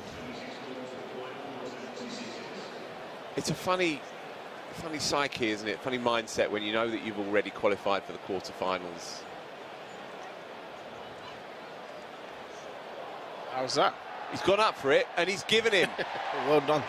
Good catch there from Jamie Smith. Outstanding work. Well, he's bowled some poor balls, Dan Moriarty, and that was another. It just goes to show the old definitely adage. got away with that. But they do say that spinners get away with a few bad balls and get wickets. Well, that wasn't. I don't think that was in the plan book. No.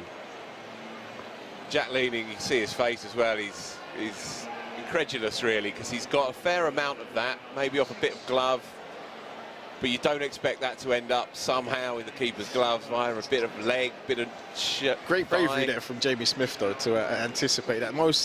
I think I would have been ducking for cover if I saw that. But he's done fantastically well to get in position and get his hands to it, his fire and then his hands. Great bit of bravery. Yeah. And this looks to me like Alex Blake. Yeah, he's Alex Blake to the crease. Big hitting left-hander. Part of the long arms side as well, of course, in the 100. But he's really not fired at all this year. He's got a good reputation, rightly so, as a T20 specialist. But rather like Kent's middle order, he's struggled really through the year, averaging just 18, highest score of 44 across 9 games. Be a good time to write that. He's away.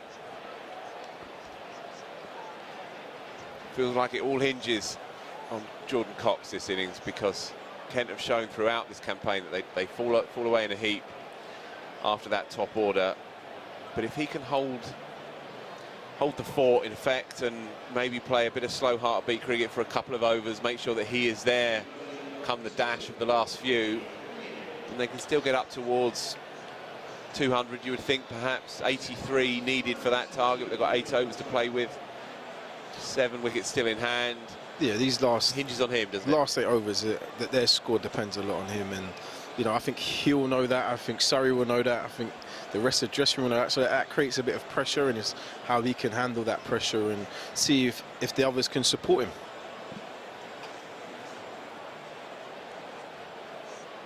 Yeah, they've got some hitters down the pipe. George Lind can hit a long ball.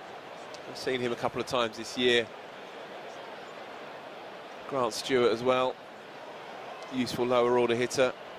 I've seen Darren Stevens hit a fair few here as well. He's got a bit of history here. Let's not forget Steve-O. Well, of course, he's not really featured too much this year, but what an occasion it would be for him to roll back the years. When I saw his name on the sheet, I was thinking, oh, who knows what can happen. He's done well with bat and ball here over the last few seasons. Yeah, it's his first game of the campaign, I believe, and I shouldn't say this. My other job, we have a merchandise department in our other job, and sometimes we do funky T-shirts. The most popular one, the Darren Stevens T-shirt, flies off the shelves. He is a true cult hero the whole game. I was going to say, as loved he's everywhere he goes. As he's got prolonged his career and he still had a lot of success. He is that cult hero figure that you see gets a lot of love on the socials, and rightly so with his performances. I think there was a bit of talk of that he's got one of the best batting and bowling averages. He's going to get a call up at his ripe old age. Yeah, he's a marvel.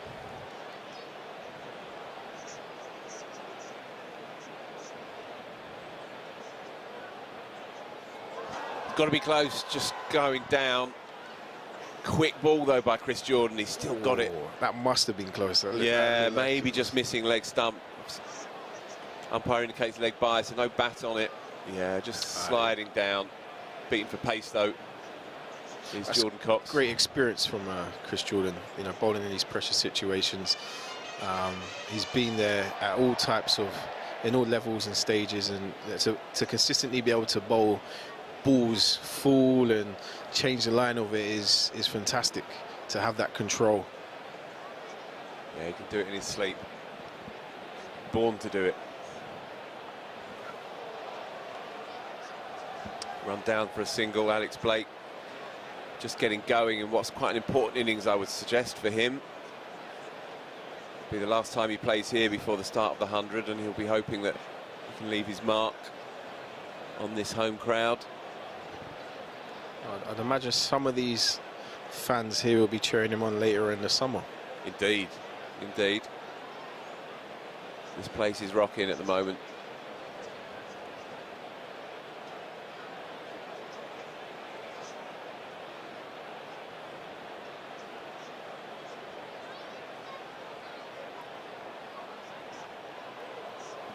Hit hard, but straight to the man at deep cover.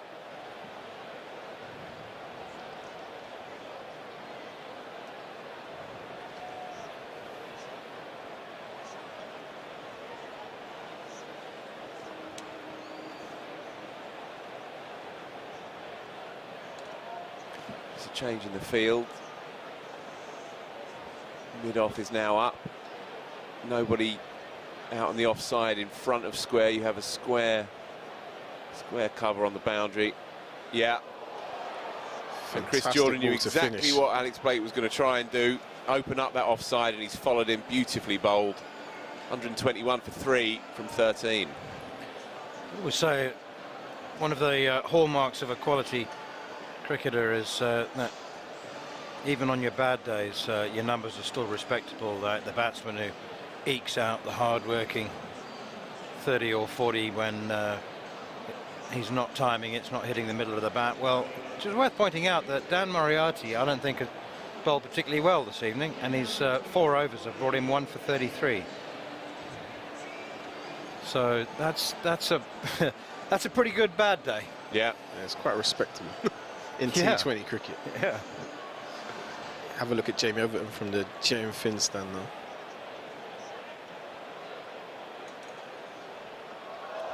Straight up in the air, takes some catching, and I think he's pulled it off. That's an outstanding catch. Jay Roy.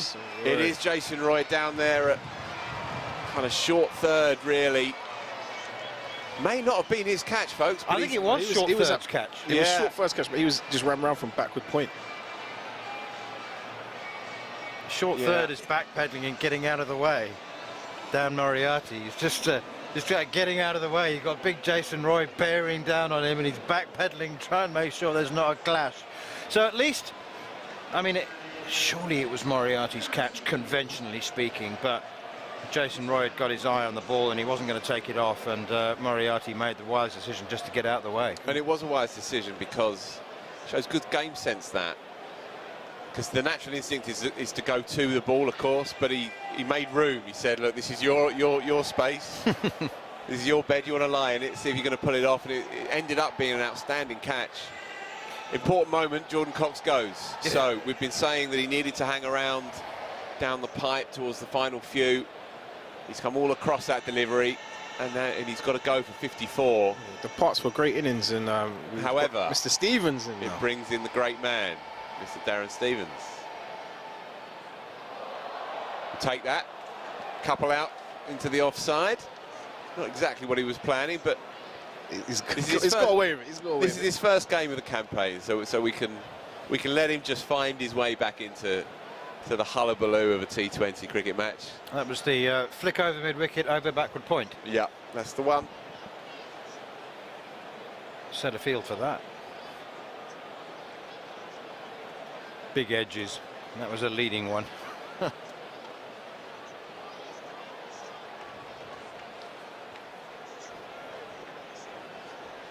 46 years and 62 days. Darren Stevens still playing high-class cricket. Last year was, of course, an absolute triumph for him. 16,676 first-class runs, 591 first-class wickets. And there's some numbers to conjure with. A fantastic player, consistent all over the years, and you know, still flourishing. Unfairly used as sort of shorthand for some of the idiosyncrasies of county cricket. Reality is just a fine player, and that is a fine shot by Alex Blake. That's gone all the way. Get those arms up, umpire. That's gone all the way. Beautifully hit. It was there in the slot from Jamie Overton. He's got those long levers as well, yeah. Mr. Blake. So you know, just throwing his hands at that, and it's there to be hit right in the slot. Took a step back, gave himself a bit of room, and hit it. Executed that perfectly over the ring. Again, though, a sign this is a good pitch. You can play through the line, trust the bounce. There's enough pace in it. Swing and a miss. Good comeback.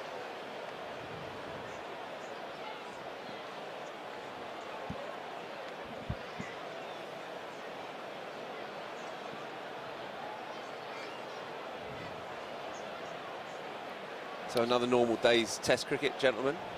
India 73 overs, 338 for 7 with Rishabh Pant.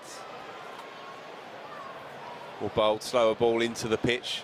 3 men out on the onside. It's good thinking stuff here by Jamie Overton. Yeah, Rishabh Pant, 146, 111 deliveries. Strike rate in a Test match of 131.5. 19 fours, 4 sixes. Just another day's Test cricket, folks. He's an exciting player, isn't he? He is a bit.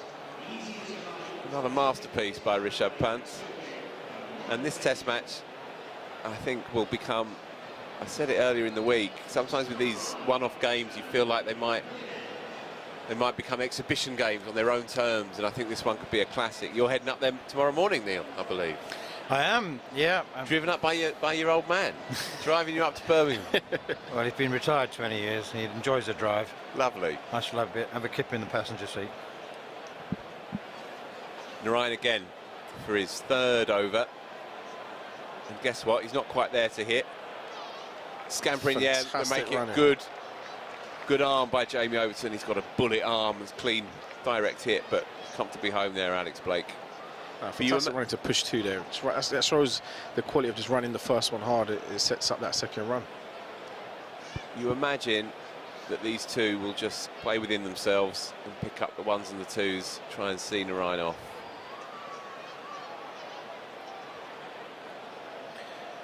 So then, gents, we've had a good long look at the pitch now, 14 overs in, and I know that we'll say that this Surrey lineup, full of confidence and batting depth as they are, can chase anything, but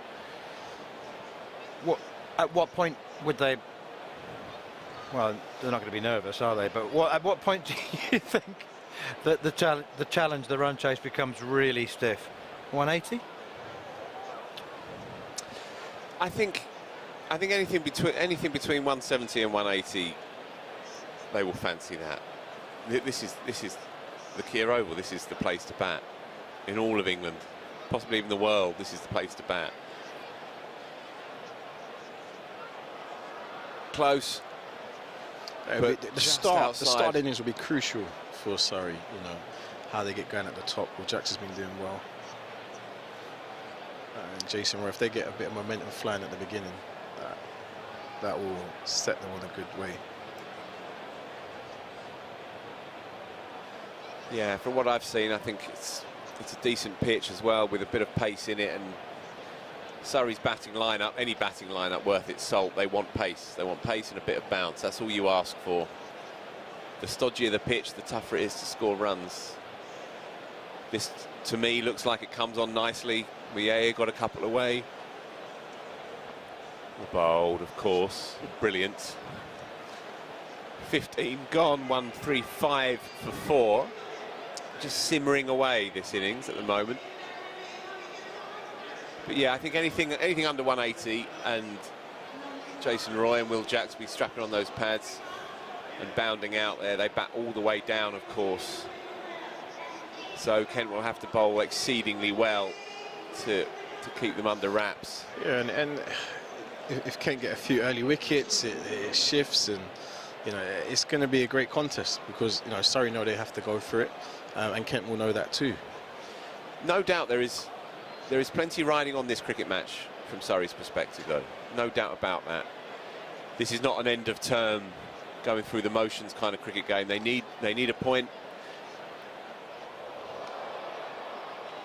Dug in against Darren Stevens. He followed him down the leg side. Well bowled by Chris Jordan. Yeah, Surrey need a point to guarantee a home fixture next week, or in 2 weeks' time, and can't overstate the importance of that, can you? You look around here, they know every contour, every corner, every nook and cranny of this ground. They have a serious home support now as well. It's a partisan crowd. The atmosphere is famous in English cricket. Can't overstate the importance of it. One of the best places to watch a T20 game, or in fact any game really. Big one. Ooh. Oh, that is another one. Again in the crowd. Kia can't even throw this money away. That is a fantastic shot from Alex Blake. 12 rows back, that, Chev, I would say. That was flat and hard. He's got a point to prove, has Alex Blake. And he's just beginning to make it. There's one feeling in cricket that I hope I never experienced, Phil. Go on. That is what it feels like to drop £1,000. You don't get out of bed for less than £2 Neil, don't know what you're talking about. Tried to repeat the trick there, Alex Blake, and he's clothed it into the onside, but another single, and they are bouncing along okay here, I would say, Kent, with 4 and a bit to go. 1-4-3 for 4. Because that last one, he tried to go a bit deeper in his crease, thinking the length would change, but it didn't, and it just rushed him a little bit.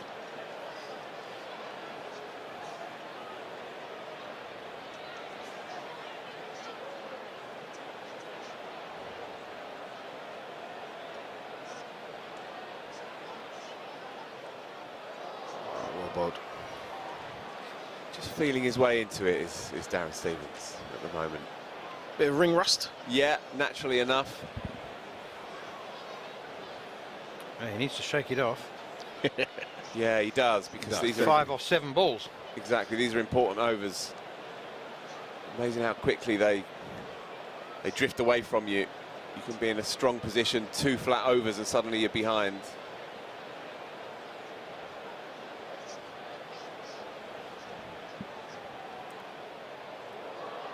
Very interesting field with nobody saving a single in front of square on the leg side.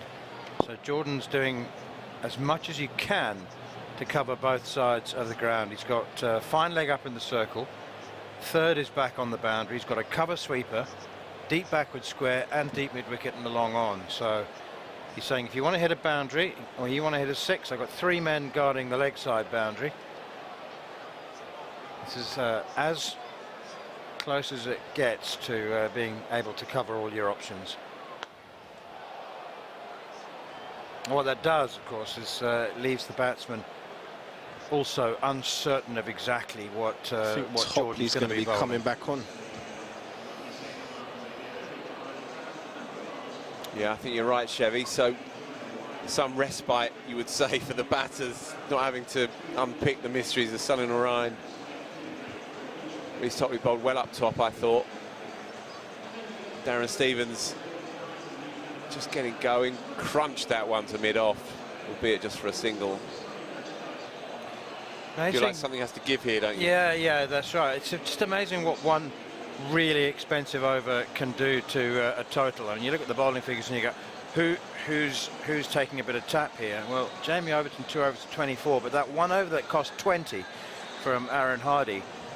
So he bowled 2 overs for 1 over for 8. Oh, that's a fantastic effort from Jamie Smith, but that's gone for 4. It's a drop, Chevy. It is a drop, but it's a hard drop. It's got one-handed. It's a tough one. Diving in the air. Yeah, no, that's a tough one.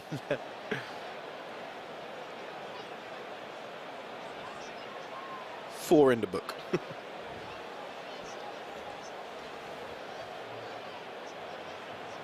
Timely from Darren Stevens as well. Takes him to double figures. Coming back for a couple, I think. Yeah.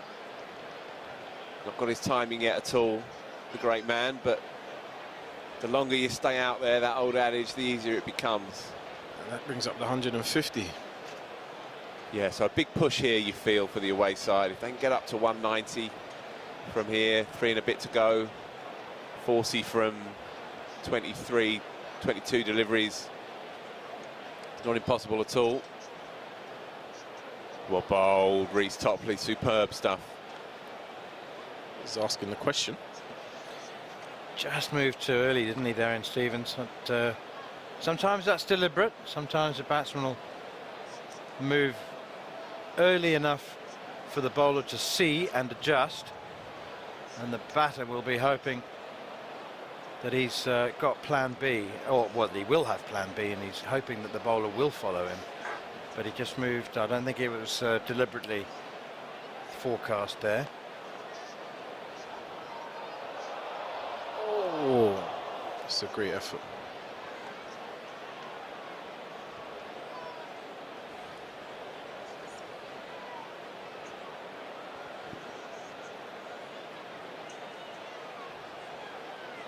It's very festive, the atmosphere. It always is, but you can just sense a certain amount of tension as well. There's a sort of a buzz of concerned apprehension, as well as the usual festivities and celebrations. Not as many people moving around to the various stalls. That is 4 more.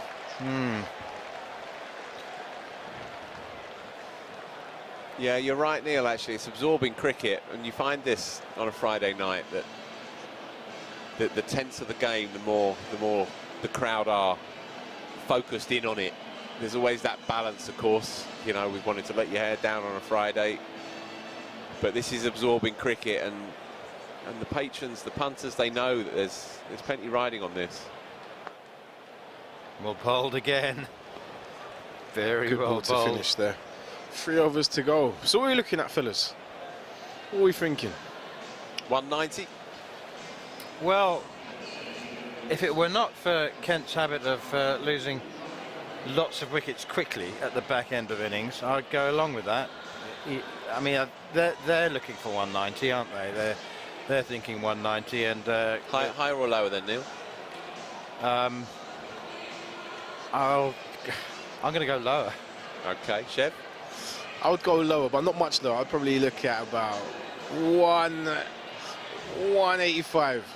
Okay, 185. So it is going to be Narayan. There's 1 over left. And it's up there. Who wants it? Jason Roy again. Jason Roy, I was going to say, not Narayan. He didn't look like he fancied it. Smoothly done by the England and Surrey man. Yeah, that was his catch, nonchalantly taken in the end. And the great man, Darren Stevens, rather pained knock, in truth, comes to an end. That may be no bad thing, in truth, for Kent, because he couldn't really get going. It's hard at the best of times, but especially when you're coming in as a replacement for Sam Billings to play your first game of the year.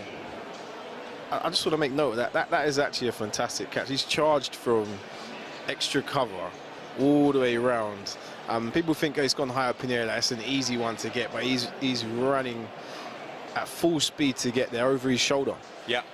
And we saw earlier Dan Moriarty take heed of the early call from Jason Roy, and once again Roy has called early That was probably more his catch than the previous one that he took to get rid of Jordan Cox. But I don't think it would take him much from the Ryan to get out of the way, to be honest.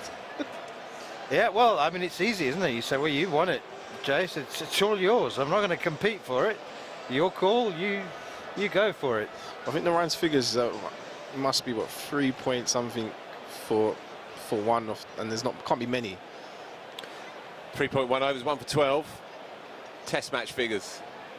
George Lind is the new player, new batter, left-hander, good player, good useful lower order hitter, and very good spinner as well. South African international, of course. You'll know a fair bit about him, I would imagine, Neil. Yeah, he made 20 out of 10 balls in a couple of games ago for Kent, and he is a very, very underrated cricketer.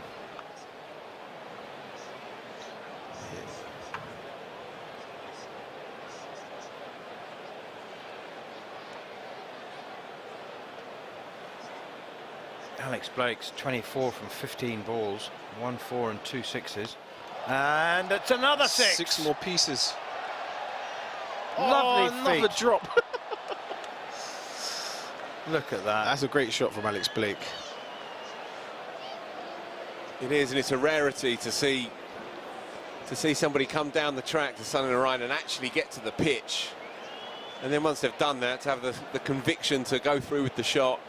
I saw him coming and instantly thought, is this going to be a stumping? Yeah. But he's put that a few rows back. Going to run hard, but just a single.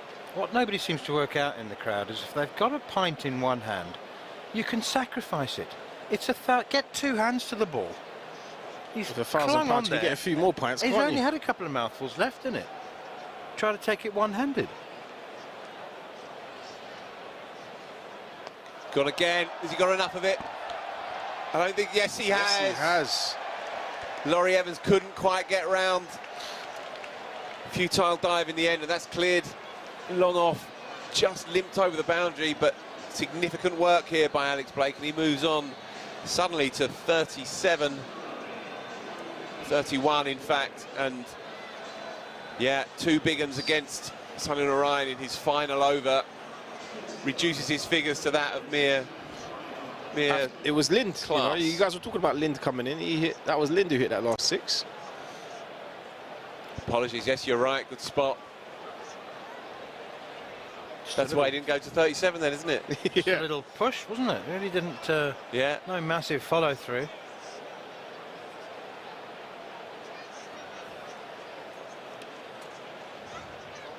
George Lind also had figures of 2 for 14 from his 4 overs in the last game that Kent played against Sussex. They won that with 7 balls to spare, and Linder made 24 with the bat, 2 for 14 from his 4 overs, so he shouldn't be short of confidence. Yeah, this is it, full South African international at this level as well, in this format. I have to say that many South African eyebrows raised when he wasn't included in any of the 3 squads for the forthcoming tour. Big one. That is an impressive shot. That definitely is Alex Blake. What a shot that is, and he does go to 37. Shot of the night for me. £10,000. £10,000 to that lady. £1,000, sorry, not 10,000. Say you're doing Kira a disservice there. No, dear me. Let's have a look then. Let's just have a little bit of forensic confirmation. Camera hasn't helped us out at all then. Well, she's claiming it. She's certainly claiming it. And that's good enough for us. She's got an iPhone in her right hand. It's one of the all-time catches, Neil, if she has pulled this off. I have to say, if you're going back to that shot, I think you're right, for shot of the night, he stepped away and creamed that over extra cover. And he go again, 4 more this time through the legs between keeper and wide-ish man on the 45. 10 from 2 suddenly. And with 10 balls remaining in the innings. So I think you're in the game here, Phil, with 190. I'm feeling reasonably smug, chaps, I have to say. 179 for 5. They'll be eyeing even 195, 200 at this rate. Oh, yeah. 10 balls remaining in the innings. 179 for 5. Oh, they're on for 200 now, surely. Yep, you would think so.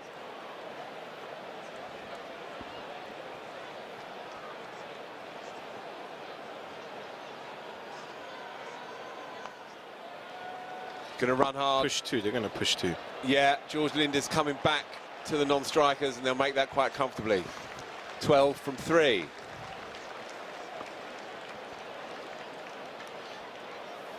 Blake has just raced away to 43 in no time at all. Yeah, he's played some pure cricket shots tonight, Alex Blake. Very fine player at this level. He's just not really done it for Kent so far this summer. Banged into the pitch by Reece Topley, the old classic slower ball bouncer, just a single out to deep square. But Blake moves on to 44 from just 21 deliveries, with 4 maximums and a couple of boundary fours thrown in for good measure. Done well to step a leg and a foot and a half outside leg stump and then still pull it. Yeah, absolutely that. He's played well here. Where do we think Lynn's going to put this one? Cow. When in doubt, clear your front leg. I don't know, he might try and make a bit of room outside. Over extra cover. Yeah, the offside, it's a shorter boundary to the left-handers offside out that way. Well, we saw Alex Blake just do it, so we'll see if he fancies it. If it's pitched up, it's going over extra cover. That's what Linder will want to do, I think. No, it's not when it's bowled at the hip. Tidy work by Reece Topley to try and drag this back. Not much you can do with a delivery like that. But it does bring back Alex Blake for the final ball of the penultimate over.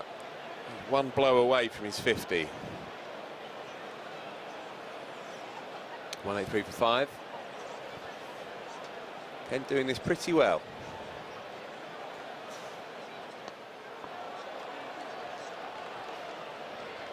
And coming back for 2. Thought he might have stayed for 1 and fancied the last over. So I think I'm out of the game now, guys. 185. There's me done. 19 of 19. Well, I think they're going to score more than that. 5 off the last over, so I think mine 190's done as well. Looks like it's going to be the skipper to bowl the final over. Whatever happens in the second half, it's going to be well worth watching. A few fireworks. Yeah, yeah.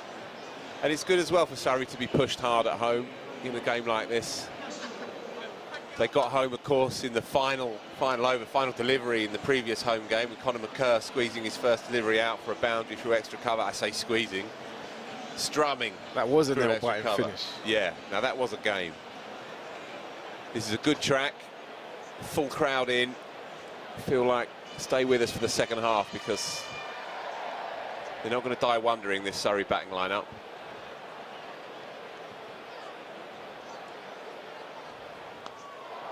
Skewed out just shy. Spin.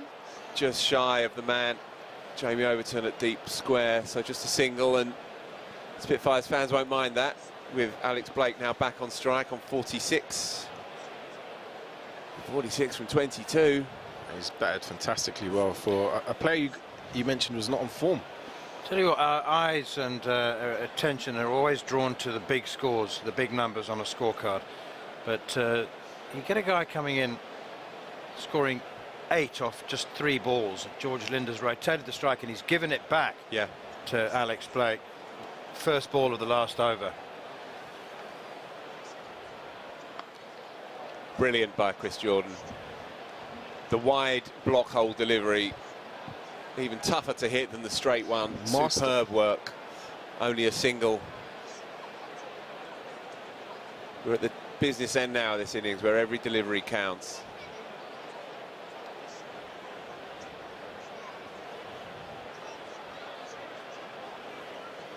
Two men up on the offside, so does Linder dare to give himself a little bit of room? Well bowled, Chris Jordan, dot ball. Superb again. Excellent pressure bowling. I wonder if maybe he just got a wee bit carried away there, George Linder. Thought it was in the slot. Probably was, to be fair.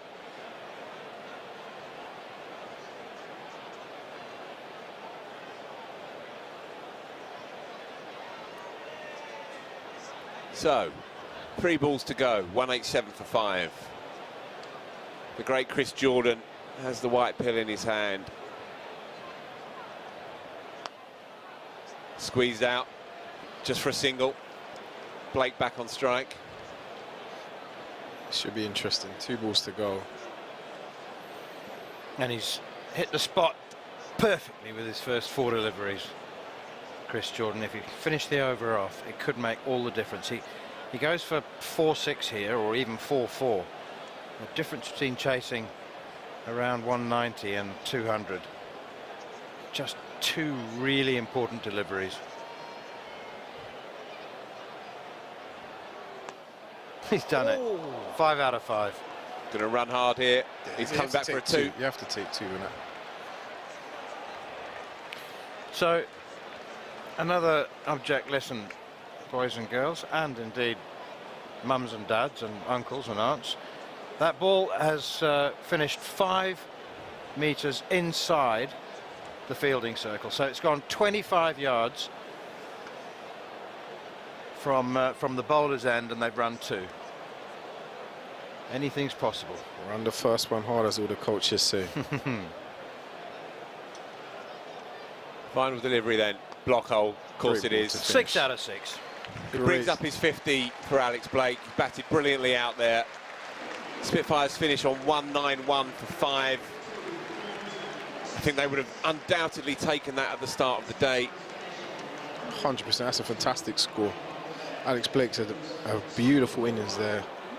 Quick rundown of the scorecard then, folks. 191 for 5. Joe Denley went for 5 early on. A first wicket for Aaron Hardy in Surrey colours. Tawanda Mayeye batted beautifully for 41 from 29 deliveries, and then needlessly ran himself out, in truth, trying to come back for a second. Laurie Evans with the bullet throw from deep mid-wicket. Jordan Cox as well batted very nicely. 54 he made from 31 deliveries with a couple of maximums before he was the victim of a fine catch by Jason Roy, who barged his teammate out the way at short cover to claim a steepler. Jack Leaning came and went quite sharpishly, didn't really get going at all, and was strangled down the leg side really for 6 from 10 deliveries. Moriarty picking up his only wicket of the day. Alex Blake, as we say, 50 not out from 25 deliveries with 4 maximums, played superbly. Darren Stevens didn't really get going in his first game of the campaign, 13 from 14. Another catch from Jason Roy. The great Sunil Narayan took yet another wicket. And George Linder came in and played a very useful hand, 10 from 6. With a maximum towards the end there. Reece Topley's figures, 4 for 42. Started nicely, lost his way a wee bit. And then a wicket apiece for Hardy, Moriarty, Narayan and Overton. Surrey will need 192 to win. Over to Kate. Thank you very much, gents. Yeah, you weren't right about the tension in the air as that innings built. It was a big target. Well, we'll find out, won't we, once Surrey head out to bat. Of course, it was Surrey who chose to bowl, and I'm sure Chris Jordan will stand by his decision, but we'll see what's coming up next in the next innings. We've got some highlights to bring you in a moment, and then an interview with one of the charities that is being supported by Surrey County Cricket Club coming up after the highlights. So Reece Topley with the first over, and there were some delightful shots from the openers, but Joe Denley spooned this one out to cover, tossed it, tried to go over the top of extra cover. The ball just gripping in the surface, and a straightforward catch for Sam Curran. Tawanda Mayeye played a couple of fabulous pick-up 6s, and that was the first of them. Whips it with a straight bat, high, long and handsome over deep backward square leg. Fabulous stuff. Dan Moriarty punched off the back foot. Surrey's left arm spinner. He actually bowled a number of wicket-taking deliveries, and there's Mayeye once again handing it out to Aaron Hardy. That wasn't a great delivery, in fairness, and it's Jordan Cox flicking him for 6 this time. Full and leg side, and it's getting the treatment that it deserves. That was just really delightful from Tawanda Mayeye, the right-hander from Zimbabwe. Slower ball from Jordan, eased over the top of short third. And Laurie Evans, brilliant. What a powerful throw, but it's made by the pickup. The pickup and the throw in one motion. That is brilliant. There's no need to trigger the arm It's already poised to fire in the bullet.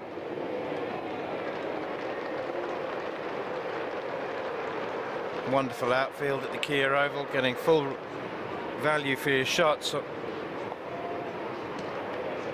Beat the infield, and if there's nobody sweeping, well, it's 4 runs every single time, and even if there is somebody sweeping, only needs to be 10 or 15 yards either side of him, and it's hit that well. This is a great piece of fortune for Dan Moriarty. It wasn't a fabulous delivery by any means. It would have been a wide, but excellent work from Jamie Smith. You try and work out how that's ended up in the keeper's gloves. It's a wide, long way down the leg side. Jack Leaning cannot believe it, and he's just, well, what can you do? You just have to laugh at your own misfortune. He can't work out how it's ended up in the keeper's gloves. Big booming top edge, this time from Darren Stevens, and from Jordan Cox, I beg your pardon, and Jason Roy there. That was short thirds catch, Dan Moriarty. You watch him backpedal now. Just getting out of the way. Big Jason wants it. It's all yours, Mr. Roy, and he makes sure of it. He called early. Dan Moriarty says, "Thank you very much, big man. Thank you for taking the responsibility." That was just a wonderful blow from Alex Blake over extra cover, and that's another one showing that he can go leg side as well. So not going according to plan for Surrey. Darren Stevens just didn't quite get going. Well, being polite, he didn't really get going. He's 13 off 14 balls with just the one boundary. It's his first game of the campaign, and there you go. Jason Roy takes another catch, running around from extra cover to mid-off. But they kept going, Kent, and they didn't lose a bundle of wickets as they have done towards the back end in the slog overs. Sunil Narayan conceded 15 off his last over, but still had terrific figures of 1 for 26. So Kent has set a target of 192. They made 191 for 5.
As you know by now, every single group stage home game at the Kia Oval in the Vitality Blast, Surrey County Cricket Club is teaming up with charities to work with them and support them in their aims. And tonight I'm joined by Will Hammond, who is project director, boss of Cricket Build Hope. Nice to have you with us. Thank you very much. It's great to be here. How's everything going with the charity? We've just seen a little bit about your work. Talk to us about what the thinking was behind bringing cricket to Rwanda in this way. So we didn't bring cricket to Rwanda. The story of cricket in Rwanda is a complex one. People don't necessarily think about cricket and Rwanda in the same breath, but after the genocide that most people know about, a lot of the refugees who went to other cricket playing countries brought cricket back to the country. Of course, they didn't have the infrastructure that we might take for granted here in which to play the games. They had a lot of passion, a lot of talent, but not a stadium or facilities with which to play. So as a charity, we initially were set up to help build the infrastructure in the stadium, which we did. That opened in 2017. It's a fantastic success. It's an amazing place out in Rwanda. and we now have changed as a charity, so we now focus on using the power of cricket to deliver social change in that great country. And is it right, you've been out there a number of times, you've even played cricket in the new stadium? Tell us about that. I was incredibly lucky. So in 2018, I toured with my club, Cambridge to Casablanca Cricket Cycling Club. We went out there with a number of other teams and played in this fantastic stadium against local sides, the under-19s, the national team. Had an amazing time, learned a lot about the culture of Rwanda, and also saw the talent and amazing ability that they have in that country and the passion for cricket that they have. And your partnership with Surrey County Cricket Club is a way of kind of spreading the word and also raising money for their charity, right? Surrey have been an amazing partner over like a number of years. So today is one part of that, but they've supported us almost from the beginning in what we've done, helping us throughout the years, different events, different funding to do the programs that we've run, and now today kind of crowns it a really good event for us and Surrey as a partnership. Amazing, and lots of people walking around asking you all about Cricket Builds Hope. So thank you so much for taking the time to come and chat to us on our coverage. We do now need to get back to our commentators, Neil Manthorpe and Phil Walker, as we head into the second innings. Guys, take it away. Have you been playing five-side soccer? I have indeed. Any injuries? No, hamstrings, sorry. But I said to John. Well, the run chase about to get underway. Surrey need 192 for victory, and the imposing figure of Jason Roy. That's on strike for the first over, and it's going to be bowled by Joe Denley, which I'm not sure whether I should be surprised or not, but I wasn't expecting that. But Denley will bowl the first over. Not sure he'd be looking for too much leg spin. Perhaps the fact that Roy is on strike has encouraged Denley to bowl the first over, and I'm absolutely delighted to say that we're joined for the second innings for the run chase by Aaron Harranath. Hello. How are you? It's a new team on comms. It's nice to be here. Yeah, well, the A team are all at the test match. Exactly. Yeah. Well, you've got me, so you've got literally the F team. So yeah, great to be here, and another great day at the Oval. So looking forward. Here is Denley then, first delivery, and Jason Roy comes forward and pushes it straight back to the spinner. So when I mentioned the fact that Jay Roy is on strike, Denley's bowling his spinners first up, you nodded as if to say that might be a reason? Yeah, well, the pitch being green, sliding on, I think that was the kind of something they want to bring the stumps into play, but not if you bowl that length, which has been cut away for 4 by Jason. He's a little bit short, a little bit wide, and he's given himself a little room and cut away through for 4. Yeah, I think Jason Roy is a bit over this reputation that he has. Well, considering how many runs he's got all around the world, I think it's a reputation that isn't very well received by him, I'm sure. It's a little old, shall we say? Yeah, it is. Oh, that's a beautiful slog sweep. Wide, long on, straight over the top. Jason Roy says, oh, this problem I have with spin? Oh, what a lovely shot. Yeah, well, I think what Joe Denley wants to do is bring the stumps into play, but Jason's fully able to match up and slotted him away over long on. So, yeah, great start. 192 the target, and he's got into a bit of trouble there, Jason Roy, and I think Denley's just taken a bit of pace off the ball, and rather bravely has, well, I wouldn't say tossed it up, but he certainly hasn't tried to dart that one through, and there's a change in the field. I always think it's somewhat optimistic posting a long on for Jason Roy, as he's well, hang on a minute, there's movement behind the bowler's arm, and that's why Jason Roy, and there's a fellow who's very, very much in the wrong place at the wrong time. Sorry, now what happens? Is that not a dead ball, or what? Is that a dot ball? It should be. It's a dot ball. The umpires are conferring. Aaron, very well spotted, because but if he'd walked away and been bowled, and actually backed away, then it would definitely been a dead ball. Okay. But he's played it, even though it was very half-hearted. The umpire's actually still, that's Chris Watts, who's just confirming here. He's on the walkie-talkie, just checking that he just wants to make sure there's no confusion. And it's a dot ball. It's not called a dead ball. I'm surprised about that. Well, yes and no. And I think that's... If Jay Roy had backed away, but he saw the movement, he was distracted so late. Then he's into his bowling stride. Well, it's been a good start. Phil, welcome. Yeah, evening, folks. Have I missed anything? You missed a lovely shot through the offside, and then you missed a 6 down the ground, and a bit of controversy behind the bowler's arm. But aside from that, not too much. Yeah, I ran out for a coffee, came back, and Surrey are 10 for 0, and we're discussing arcane elements of the laws already. Well, you certainly hadn't missed out on the coffee. It smells fabulous. Where'd you get that? I thought you said you didn't want one, Neil. No, well, I didn't until I smelt it. I certainly didn't want one, Phil. Well, sorry, Aaron. It smells like Sorry, organic, darling. slowly roasted coffee beans from Brazil. It's good. It's downstairs in the press box, press lounge. They do look after you. Oh, absolutely, they do.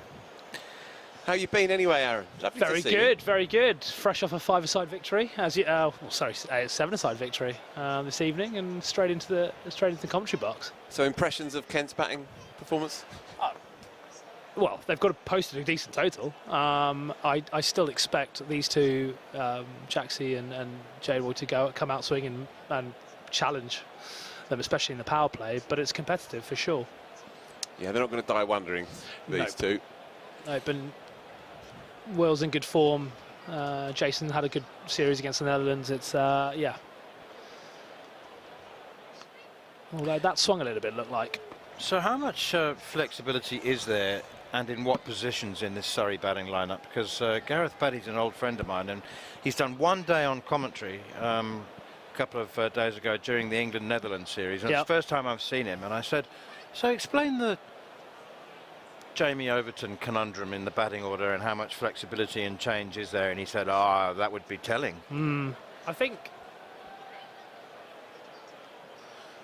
I think there was a lot more flexibility at the start of the competition when everyone was fit and well and firing. I think that now we've had a few injuries, people have gone off to England. I think there's a little bit more structure into their best lineup and what they want to do. Obviously, Surrey, these two will always open.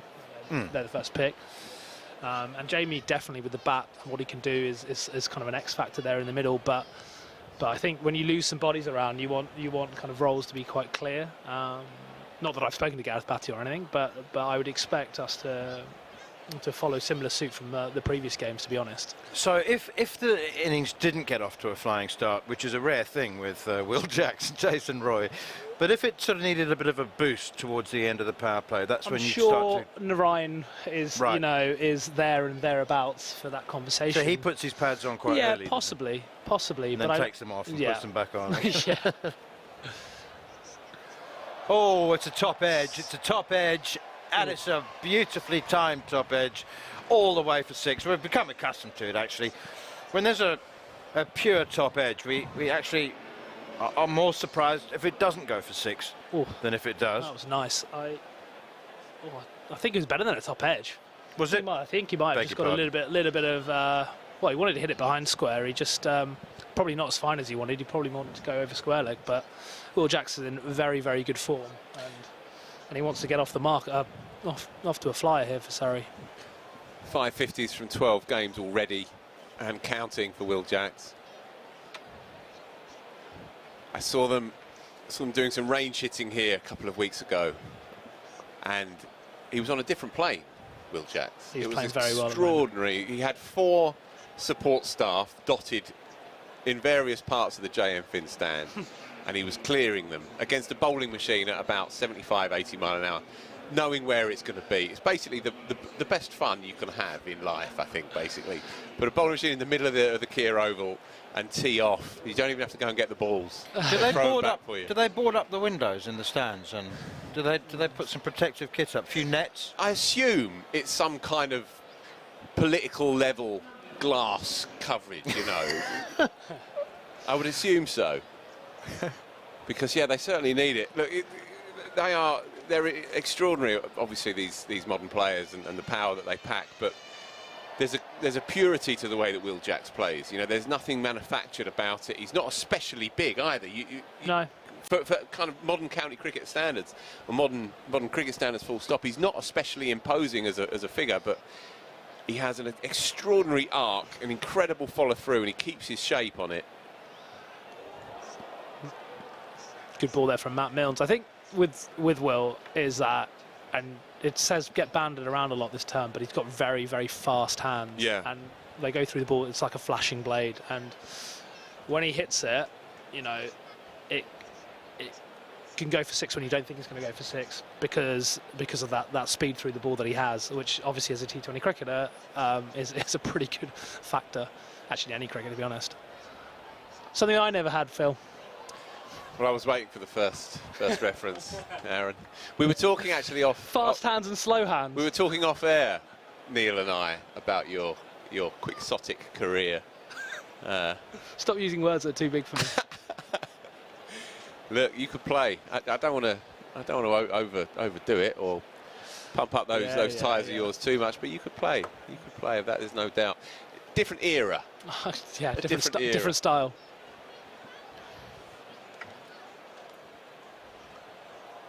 Shot. And that will probably beat the man. Fielding. He's done well, actually. Didn't quite get enough of it. Tawanda Muyaya has shown us what he can do with the bat, but he's pretty quick across the ground as well, isn't he? Yeah, he batted beautifully earlier for 41 before giving it away. Needless second into the onside. But I'll tell you what, Matt Milnes in the championship game here was impressive. Yeah. He was very impressive, considering, you know, what the big score that Surrey posted. He was one of their best. He was their best bowler. He came running in, always hits the deck hard, quicker than you think he is as well. And he's had a very good move. The move to Kent was definitely a good one for him. So that's been their problem, though, taking 20 wickets in the championship. Kent, they're a bit of a kind of pea shooter attack. In truth, Nathan Gilchrist came with a decent reputation, but he's injured. And he started the season lugging a lot of air load, and that's been their problem really this year, Kent. Started well here, though. Yeah, I think this over been particularly good. He's pounded into a length and also hit, I think, as well to Jason and Will, you know, that top of the chest area or stomach area over middle stump. You know, not many players. You've got to manufacture something, and I think that's the best way to go, especially in the power play at them. But I think Surrey will be happy too. So yeah. Sam Curran awaits us, of course. He's been outstanding this year with the bat. Yeah, you sense that Will Jacks wasn't going to let him keep doing that. He had a bit of a swing and a bit of hip trouble for his. But a decent start, 21 for no loss. Decent start for the visitors from 3 overs. Just the 7s at the moment for Surrey's openers. They are simmering away, I would say. But as I say, Sam Curran is in next in the form of his life. Is he in next, though? Because Jamie Smith was given an opportunity in the last game at number 3. Considering they're chasing 191, right. 192 to win, and with Sam in the form he's in... Not Narayan, then? Well, possibly. We have to wait and see. But the way that Curran is playing at the moment, I think that he would probably be favourite to come in first drop. Yeah. He made 126 in 70-something balls here earlier in the week. 6,000 first-class runs without 100. Yeah, and he's not far off 1,500 as well in this format as well. He's 78 shy of 1,500 T20 runs. He's building a body of work, is Sam Curran, that demands respect at all levels across all the formats. Yeah. Shot. Ooh. That's Jason Roy for you. If it's in the slot, he stays in the shot so brilliantly. His balance is immaculate, and those hands, of course, do the rest.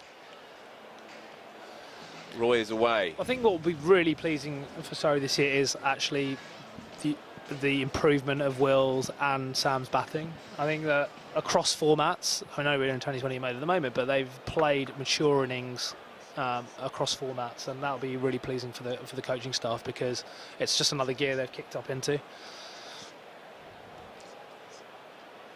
4 more. Flighty, no slip, of course, to Jason Roy at this point. Yeah. I think they've decided that this over has to, you know, be one that they capitalise on. Seeing Grant Stewart, you know, coming onto the oval in the power play, it's something that I probably would have targeted him, having had 3 slower overs by their phenomenal standards. So, yeah, this is coming, and Jason's, well, looking to take him on. it's worth pointing out that how meticulously planned. I mean, they have to be able to think on their feet and adapt plans, but yeah, it's interesting to hear you say they've targeted this over. Certainly looks that way. It really has. Good work there at backward point by Mayeye. Still got back for a couple, ricocheted off his right hand, but he certainly saved a boundary there. It's a tight offside field, no cover, of course, in the early sixth, the first six. He's just got 2 men out in the deep on the leg side. So it's tight margins for the medium pacer, Grant Stewart. He's just trying to hold it together here. He's gone for 10 from his first 3. Jason Roy's not the kind of player to consolidate.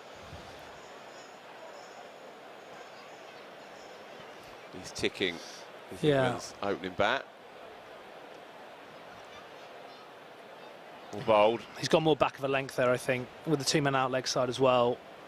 Trying to bowl that, heavy length, I suppose, and not allow Jason to free his arms. George Linder, the Kent left arm spinner, is just loosening up. He's swinging his left arm vigorously round about. Be interesting to see if a spinner is given an over inside the power play, the 5th over. Well, the first one wasn't. Well, if you judge by the first one, probably wouldn't go spin again in the power play, but we shall see. Oh my goodness me! Shot. Well, what a shot! Just a flick of the wrist, a little bit of bottom hand, and it's just helped on its way. It's just been eased into the crowd. Yeah, it's a gorgeous shot, but the big question is he £1,000 richer? Is a ricochet? Does that still count? It's a very modest celebration. In the book, that's his catch, right? In the book, that's his catch. Whether it's come off his mate or not. He certainly picked it up. Yeah, that's got to be his. It's got to be his. Look, he's looking very smug with himself, and why wouldn't you? Why wouldn't you? That's his catch. I wouldn't be looking that calm if that was me that just caught the ricochet. No, just a dash of his water, pops it down. Yeah, I do it every day. Do it every day. Well, congratulations, sir.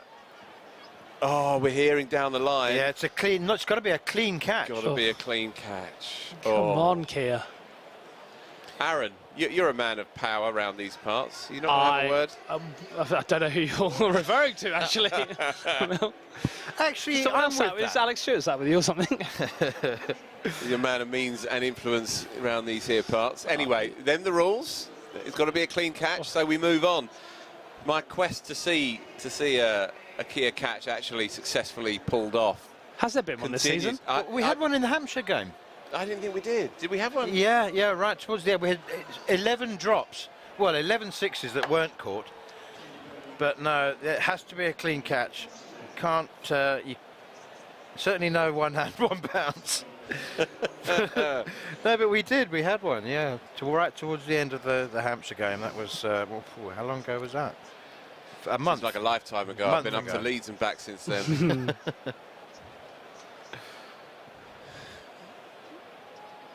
Okay, Klaassen into the attack. Bit of pace. Useful left arm seamer. Been round the houses, of course. Plays for the Netherlands and played a lot of cricket in South Africa. I don't think he wants to see Jason again, does he, at the moment? No, you'd imagine not. Bit different to Amstelveen, but still. Yeah. It's going to be a good game, this, I feel. 38. Jason's just ticking along nicely 4. here.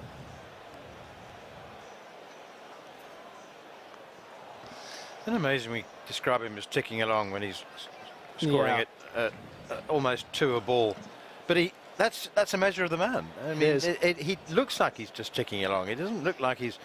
You wouldn't say he'd made an explosive start, but he's got 30 off 16 balls. And that's the thing with Jason's evolution himself, is that he's now a lot more selective. So in between the balls, he's hit for 6, and they've been good 6s. He's actually played, at the normal. Ooh. I think the thing that marks him out for me is that he's never once played a selfish innings that I can think of. No.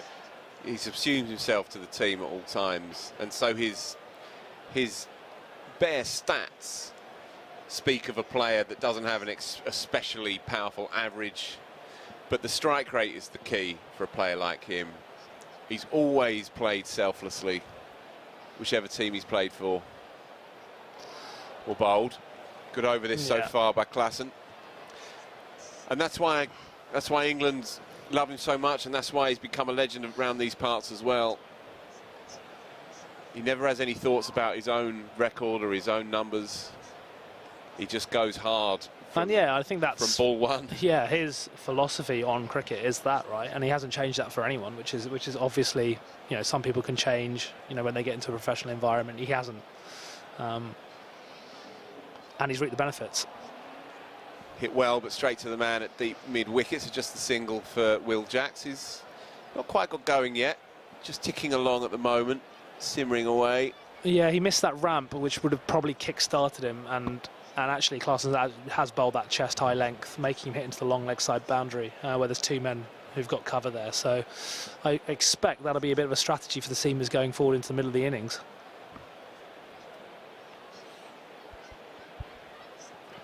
No one out on the offside boundary. Trying to engineer that space, but it's well bowled again. Excellent over.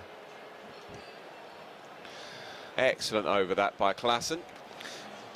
41 for no loss from 5. Roy on 31, Will Jacks just on 10 at a run of ball at the moment, so he's not quite got going, but this game is bubbling away very nicely, I think, and I feel like this capacity crowd are going to be treated to a humdinger of a finish. Chat now between the two batters in the crease. Jason Roy's just having a word with Will Jacks, and when they finished, he just patted him on the back there, and I obviously can't lip read, full stop, but definitely not from this distance, and not through the helmet visor. But I just have a strong feeling that there were words of encouragement there from Jason Roy, because Will Jacks is so used to making explosive starts. Now he's got 10 off 12 balls, and I'm just pretty sure Jason said to him, don't do anything rash. You're good enough to catch up. You back yourself, and it doesn't matter. Just because you have made a bit of a stuttering start this time, you know you're good enough. Don't try and catch up too quickly. Would that be right, Aaron? Yeah, I think so. I think, you know, where he can hit sixes, you know, at long parts of the boundary. So and he's used to doing it. Yeah, and he's used to doing it, especially this season. So yeah, and especially if Jason's going well, he can afford a little bit of time. In the slot from Milnes, and that's clubbed flat and hard over mid-wicket by Jason Roy. When you have a Jason doing what he's doing at the moment, it does alleviate a little bit of pressure on you, and that's important.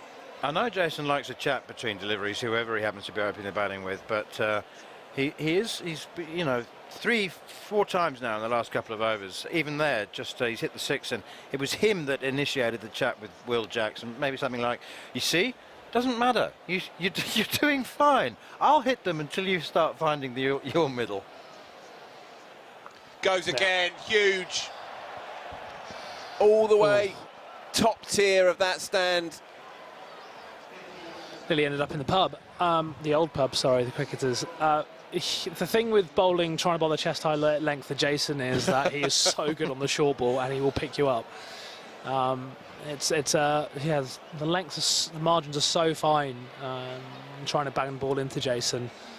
Yeah, you're absolutely right, Aaron. I can't recall too many players who play that pick-up shot as naturally as he does. He stands there, doesn't he, in that boxer position, and he just opens that front shoulder and lets the hands go, and whether it's chest or midriff or top of the thigh, he just frees it up. I never forget that he hit the ball over the MAR Galadari once.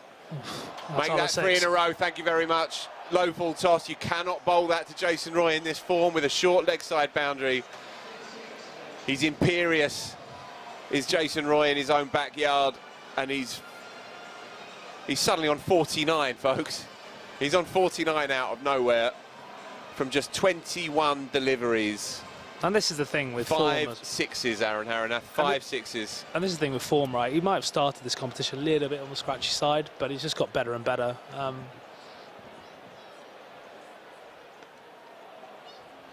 Third 6 was remarkable. I mean, it was no more than a kind of shot that you would play at an irritating fly at a barbecue. It's just a little swat, wasn't it? Go away. A strong man, Jason. Very strong. A lot at stake. Home quarter-final. Top of the South Group at the moment. A point or a victory they're not going to get a point. Can't see that happening. Goodness me, it's just short of half a dozen sixes for Jason Roy, but perfectly safe shot, knew exactly what he was doing. Mid on up in the circle. Mid-wicket was interested for a sec, but he just has moved on to an imperious 50 here, Jason. What a knock. 23 deliveries, 19 minutes for his 53, 4 fours and 5 sixes. He's turning it on tonight. And as you say, he'll feel like he owes one tonight. I think he's been slightly below par, you would say, for Surrey so far in this tournament. The numbers don't jump out at you, but this is his kind of stage as the sun dapples across the ground. Squeezes that one out for a single, retain the strike. It's Jason Roy's show at the moment, folks, and that is 65 for no loss at the end of the 6. So the power play is done. Surrey will be pretty happy with that, I would say. Interestingly, Kent was 67 for 1 after the power play, so 65 for none. Not a lot in it. Yeah, no, expect Case Ahmed to be on. Oh, actually, he is on. He's marking his run up. I thought they'd go straight to Case. I thought he might bowl in the power play, but he's just come on straight after. So, yeah, longer leg side boundary for him to work with. Expect him to go kind of slide it into the pads and make Jason Allwill hit to that big long side boundary. Yeah, looking forward to seeing him, and it makes sense as well with the leggy turning it away from the 2 right-handers that he would have that boundary, that bigger boundary out to the onside. And so they're going to have to think a little bit on their feet here, Surrey's openers. He's a beautiful talent, is Case Ahmed, just 21 years young, Afghanistani, of course, and just making his way in the English game, but they think a hell of a lot of him down at Kent. And he's a sparkling talent.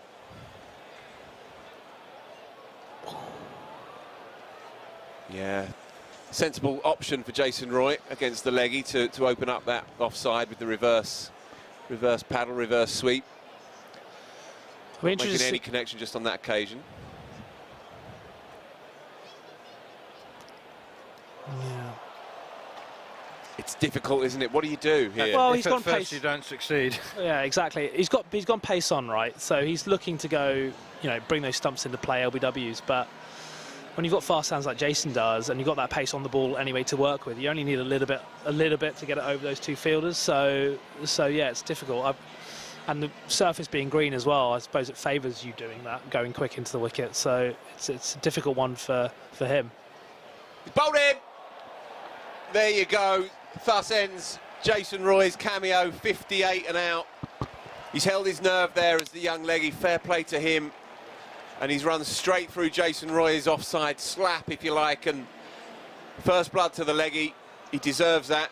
It was a question of keeping his nerve, having been flipped for 4 behind square from Jason Roy from the previous delivery. Kent have their first, and Surrey are 69 for 1. It's the question always comes when an opener makes a flying start like that and then is out straight after the power play.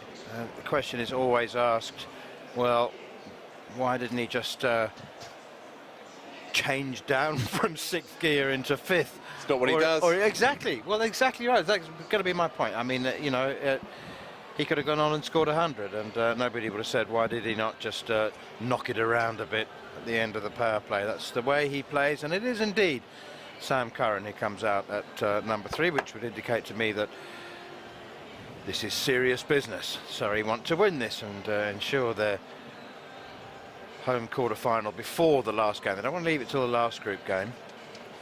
There's also logic to it. I'm not saying that they wouldn't have done it anyway, but with the leggy bowling from JM Finn end into the left-hander and Sam Curran fancying that kind of slog sweep shot, that's one of his shots over straight mid-wicket. That's going to be an inviting option for the Southpaw, and he's in the form of his life, as I said earlier.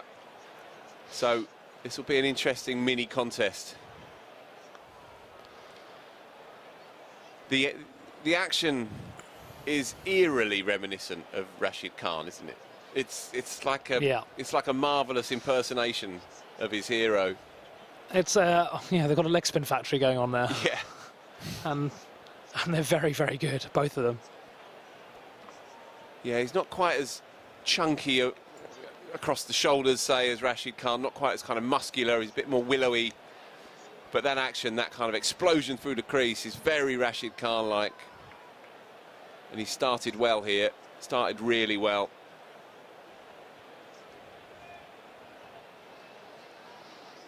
With Rashid Khan as your role model, I guess you grow up not knowing how difficult leg spin is. No doubts. Absolutely. Well, he's done a job here because they needed that wicket to peg Surrey back. But I don't think these two will, again, necessarily not take risks against them. I think they will try different options, different scoring options. I don't think when you're chasing what you are here and the required rate now is at 10, you're going to have to take risks against every bowler. It's extraordinary to think that Qais Ahmed, at the age of 22, 21, 22... 21, just coming up to 22, yeah. Has already earned this sort of reputation in T20 cricket where batters will say, look, let's just take care of him. Let's not get out. Okay, let's not make life easy for him and difficult for ourselves. Let's just, look, we'll be happy with 24 or 26. You know, we don't need to try and take him down for 40. Yeah. Already he's got that reputation. He has, but I don't think this Surrey side necessarily will play into that reputation. I think, especially these two at the crease, I don't think they think like that. I don't think many of the young guys coming through playing T20 cricket think like that. Everyone's an option to hit a boundary or a six. George Linder into the attack. Left arm darts. Drags that one down, but gets away with it. Drag down sometimes the best ball in T20 cricket. That's true. Who'd have thought Jason Roy would make 58 while Will Jacks was making just 11? Mate, quite remarkable. I mean, Roy did have more than twice as much strike, 27 balls. Will Jacks only faced 13. He want to get a boundary away here, though, I would suggest. And powerful shots like that help. And again, some great fielding on the cover boundary. Full length dive. Yeah, that's Muyeye out there. He can move. My word, what an outfielder he is. I think he saved about 6 runs already. It's, batted brilliantly earlier, Aaron, when you were kicking a football around just round the corner. I'm fit in a couple of weeks, by the way. Oh, very good. Just to let you know. Hit hard again, but just up to long off. Good bit of work. Just spilt, so they will come back for a second. Your Waddle-like skills are missed in Vauxhall. Well, I've had a dicky knee, haven't I? But it's improving. I've even gone to the gym a few times to test it out. Shock. Yeah, and I'm literally still standing. I'll be back, don't worry about that. George Lind into the pitch again, cut hard, and he's not going to stop that one. Muyeye out on the offside boundary. That is Will Jacks' first boundary 4. Obviously picked up a 6 earlier, but he's just getting going. He's been simmering, really, in truth, but that's what he needs, you feel, just to get going. He's been Surrey's standout player, 550s already in the tournament. Yeah, Linda really hasn't hit the length that he's wanted to here. I mean, he's really given the width that Will Jacks really needs to feed off. And again, this time straight to the man, though, so just a single. He's not quite got it right here, and it's let Will Jacks get away, and that'll be important to him as he wants to kick through the gears here, through the middle overs. How does the lefty play him? That's the question. Well, you got the short side of the boundary, or the shortest side of the boundary towards the groundsman hut. I think that might be an area that Sam may look at.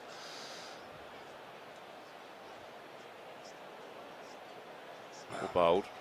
I've seen a lot of county cricket this year, Aaron, and I haven't seen a player hit a cleaner ball than Sam Curran in all formats. No, he's not. Apart from the 100 this week, the breakthrough 100, it'd become a bit of a monkey on his back, and he hadn't made a first class. I loved his reaction, by the way. Yeah, it was great. Yeah, it was great.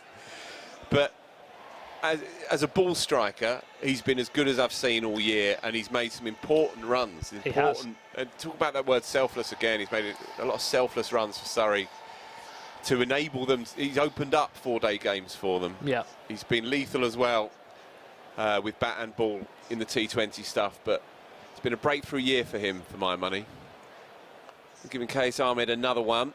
Well, I think that earlier on in his career, his bowling, you know, he became known for his bowling a little bit, and his batting not necessarily fell by the wayside. I think people just identified as a left-arm seamer who had potential to bat. I just think that potential is getting realised now. And yeah, obviously, I've known him since he was 16 years old. He's always had the talent to bat and bat very well. But it's great to see him kind of, you know, back that up with runs, which is I'm sure pleasing for him as well. Bit of extra bounce. Qais Ahmed just fizzing that one through, and we have seen that on this greenish tinged pitch, that if you put a bit more on it, it can zip through. We saw it earlier with Moriarty and Narayan. We're seeing it again here for the spinner. He's bowled a lovely little mini spell here so far.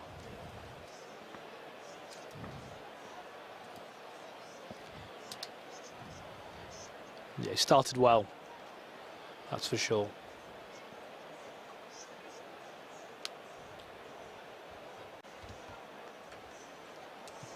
Going to push hard, but just a single. Interesting they've gone double spin to these two. I don't know if that's a plan. Obviously they're both, well, I know Qais Ahmed has a few more variations, but spinning it away from the right-hander or into the left-hander, I thought maybe, you know, mixing, matching the seamers and the spinners, but obviously it's kind of a plan they've gone to here. Yeah, just shortish of a length again to Sam Curran. He's done this very well so far. You know that Curran is always looking to get on that front foot and work across his pad, airborne. He's not afraid to launch it, you know, through straight mid-wicket and so on, but he's just been dragging his length back sufficiently well here, Qais Ahmed, and so all he can do is pick him off so far. Intriguing mini passage of this chase at the moment. He's floated that one up and he squeezed it away behind square on the offside, and that will run away for 4.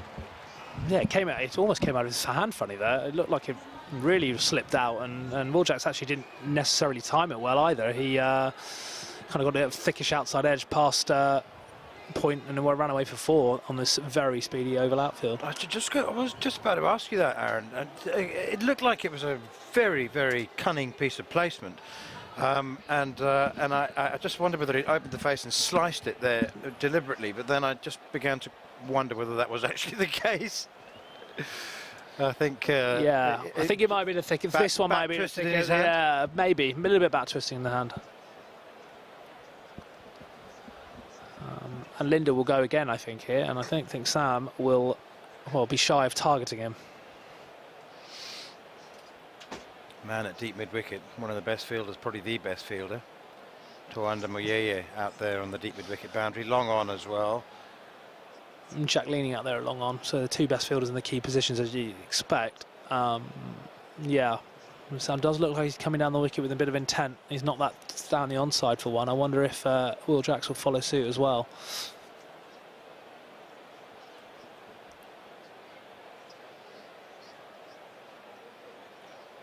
He's a very wily operator, George Linder, one of those late developers. Didn't make his first-class debut till he was 27. And yeah, I mean, look, I had spent a bit of time with him. He bowled a few times on Surrey toured pre-season and bowled us in the nets. And in Cape Town. Oh, he's got him stumped, turned, just dragged it back down the wicket, Will Jacks, and he's beaten by the length as much as anything else. It did turn, but he was just stranded. He couldn't get to the pitch, and I just said he's a wily operator, George Linder.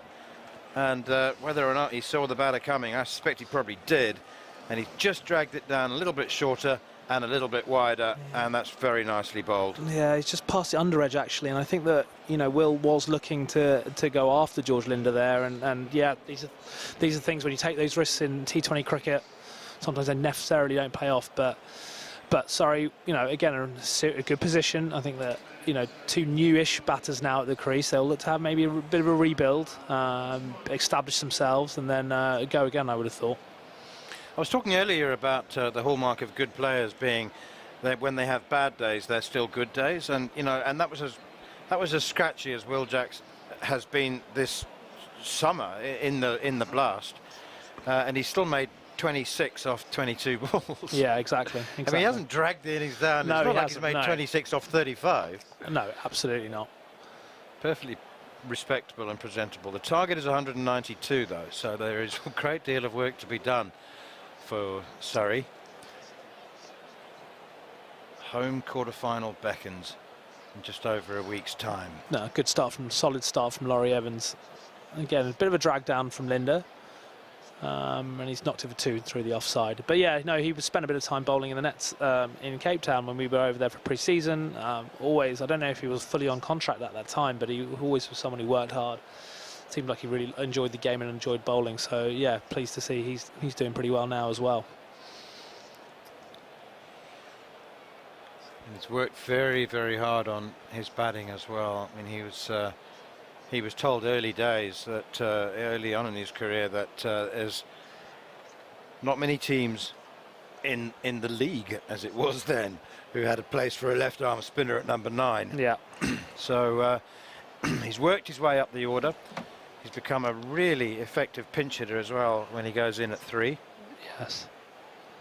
But this is where his bread is buttered, with the ball in hand. Yeah, but there's another, a wicket that pegs Surrey back a little bit. So, and you'd say it's pretty evenly poised at the moment, wouldn't you? Yeah, we're at the halfway stage. 10 overs gone and 95 for 2. I mean, I think chasing 192. If you said to Surrey, how would you feel about 95 for 2? That'd have been, I think, okay. Oh, you'd take that, yeah. You'd take that, yeah. But again, it feels like when you're in the ground and, two, as I said, relatively new batters at the crease, it just feels like, the game's pretty even. Now, bringing Jack Leaning on at this point is an interesting move. Somebody, again, can look like they want to take the pace off the ball here. It's a bit of a roll of the dice, isn't it? It is a little bit, yeah, for sure. I think he doesn't bowl as many overs in red ball cricket, for sure. But he can bowl, obviously. I think people know that. But it's an interesting move to go, again, not really relying on their seamers here. Pace off being the way to go for Kent. It's all very tense. I just at the beginning of the blast, there was just so much. I'm not saying it's not festive at all. Of course it is, and people are having a great time. There's just a lot less movement in the stands, and people are not quite so concerned. It's a very knowledgeable crowd. They're not quite concerned about getting another drink or something else to eat. They want to see Surrey win, and they want to come back in a few days' time for a home quarter-final. That's a fine shot. Good shot from Laurie Evans. Great shot. Again, pouncing on the fact that Leaning has not started that well and dragged it down a little bit and give himself a little bit to open up the offside, and that was fully meant, sliding off the outside half of the bat. Am I imagining it? No, I think that people are very engaged. I think they know what's on the stake. Yeah, it is. Yeah, I think there's just a little bit of tension, which is a good thing. Absolutely. It's one thing coming along to the Kia Oval for party time on a Friday night at the beginning of the tournament, but when you're in towards the business end, and this is very much the business end. Yes, and like Surrey really don't want to be going into the last game needing a point to guarantee a home quarter-final. Of course, they could still get, depending on other results, they could still have a home quarter-final even if they did lose. Yeah, and I think that what will, more than actually is the slide in performances will be the worry. 3 on the bounce, having lost a few games now, that will be a concern because they've had, they've played really well across formats in this. They've played again. More movement behind the bowler's arm. I was just having a look down below our commentary box. I can't see the culprit this time. It's not the same chap it was right at the beginning of the innings. You make it sound, Aaron, there's been some catastrophic No, it drop hasn't, in not form. at all. I mean, they won 9, didn't they? Yeah, absolutely. They've played very well, as I said, across formats. It's just, that winning feeling, that winning habit. You just want to keep that going, don't you? It's so important, especially, and also, so far this season, and I'll wait for this ball, but the side has been pretty settled, and now they've got people going here, there, and everywhere with England call-ups and everything, which is great for the club. But they want that. They want to just keep that winning feeling, that winning thread going. which is why I think there might be a little bit of tension in the ground. That's good. It's a great thing. Like I said, I mean, you know, have a look at the people. They're not. It's not like they're studying for an exam in a library. I mean, they're having a good time. No, they're being entertained. They've just been accustomed to seeing the team winning. Exactly, and having walked around the ground at the end, the lines to the queues at the bar were sufficiently large enough to make sure it's not like a library. All right, George Linder continues. Yeah, you just sense that if something doesn't break as far as boundaries are concerned in this over, then they're going to try and manufacture something. We're reaching that sort of point where they're going to start thinking we need 2 boundaries and over just for the next couple of overs, just to get back on track. Well, I think it could be coming this over, to be honest, with Sam to Linder. I think that's a matchup that Sam will like. Areas of the ground that he finds comfortable hitting straight and through mid-wicket. I think that, yeah, if he can get on strike for a number of consecutive balls, I feel like Sam will back himself to clear the fences.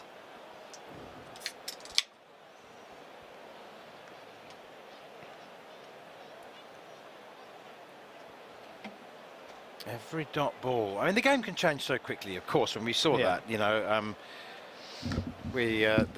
there was a single over in Kent's innings. Yeah. When Aaron Hardy went for 20, and the whole complexion of the innings changed completely in just 1 over. And Laurie Evans is, well, I thought something was about to happen, you know.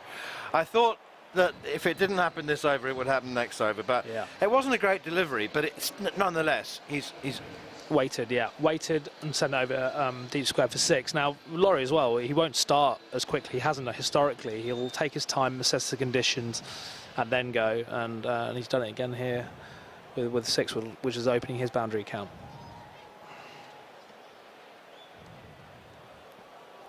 That's well, but oh no, it's not.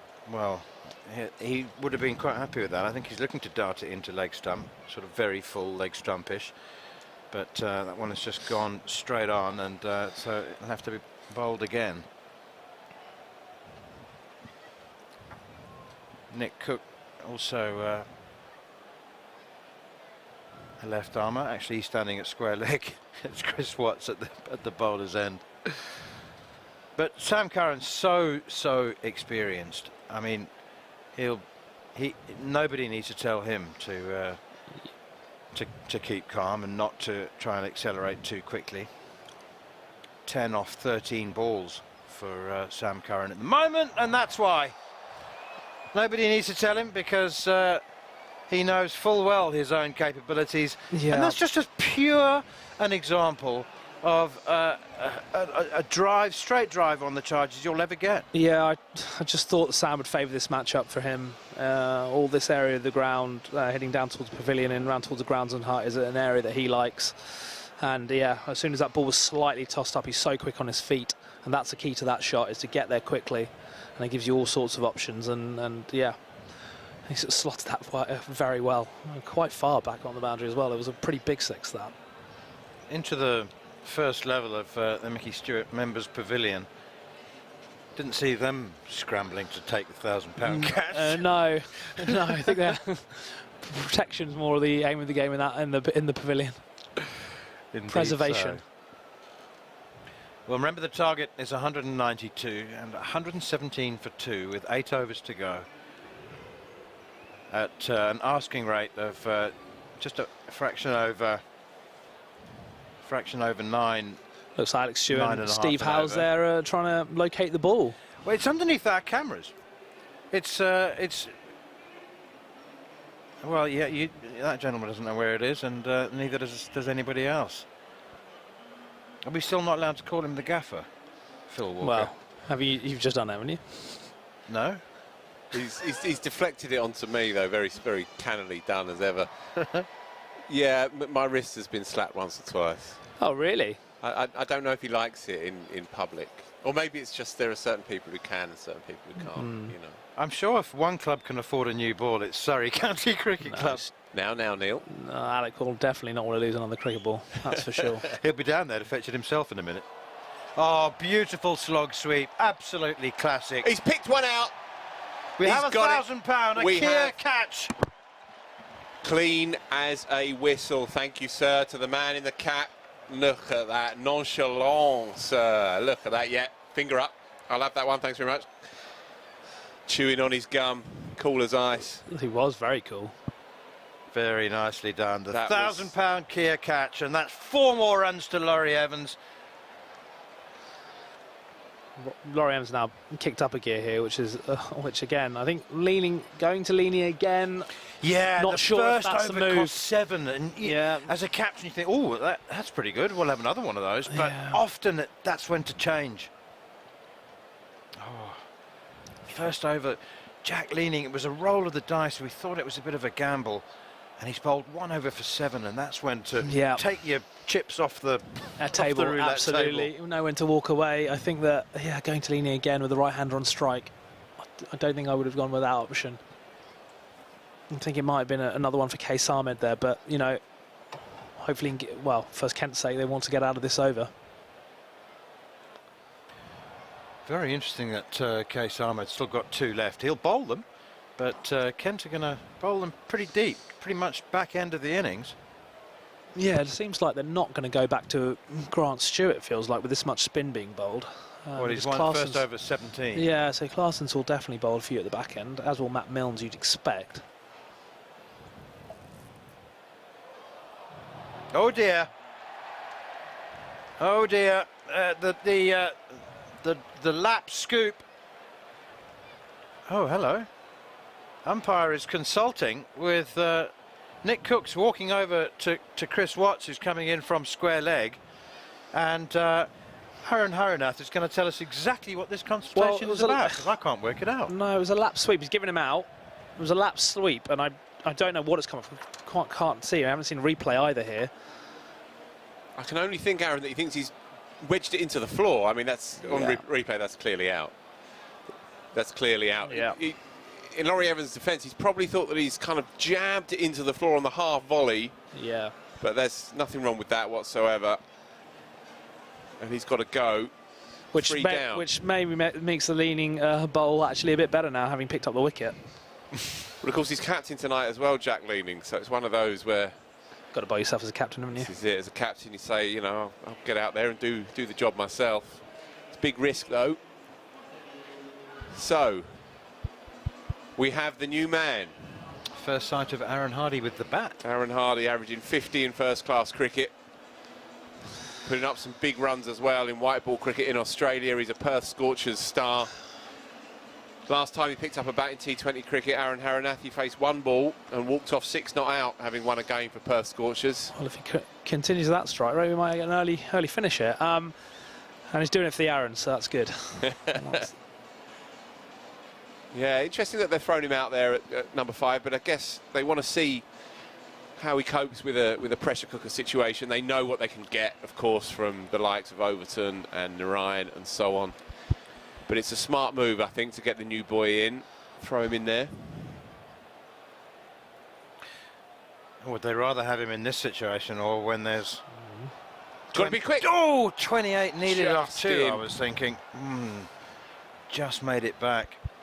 Yeah, at least now, you know, there's a little bit of breathing room, I suppose, if he's coming in at 7 or 8. Well, actually, the rate, you know, we're ahead of the rate, and I think that, you know, bringing him now gets actually a bit of a sighter on things before he can really start to launch is probably a smart move there from Gareth Bhatia. And also you've got, you know, Jamie and Sunil have got power, and it's good to have, you know, bat deep as well, so have experience at the back end just in case it gets a little bit tight.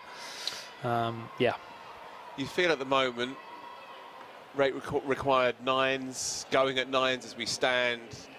Sam Curran not had to really get too funky yet, and obviously with batting still in the hutch, you would feel that Surrey are pretty comfortable with life as it stands.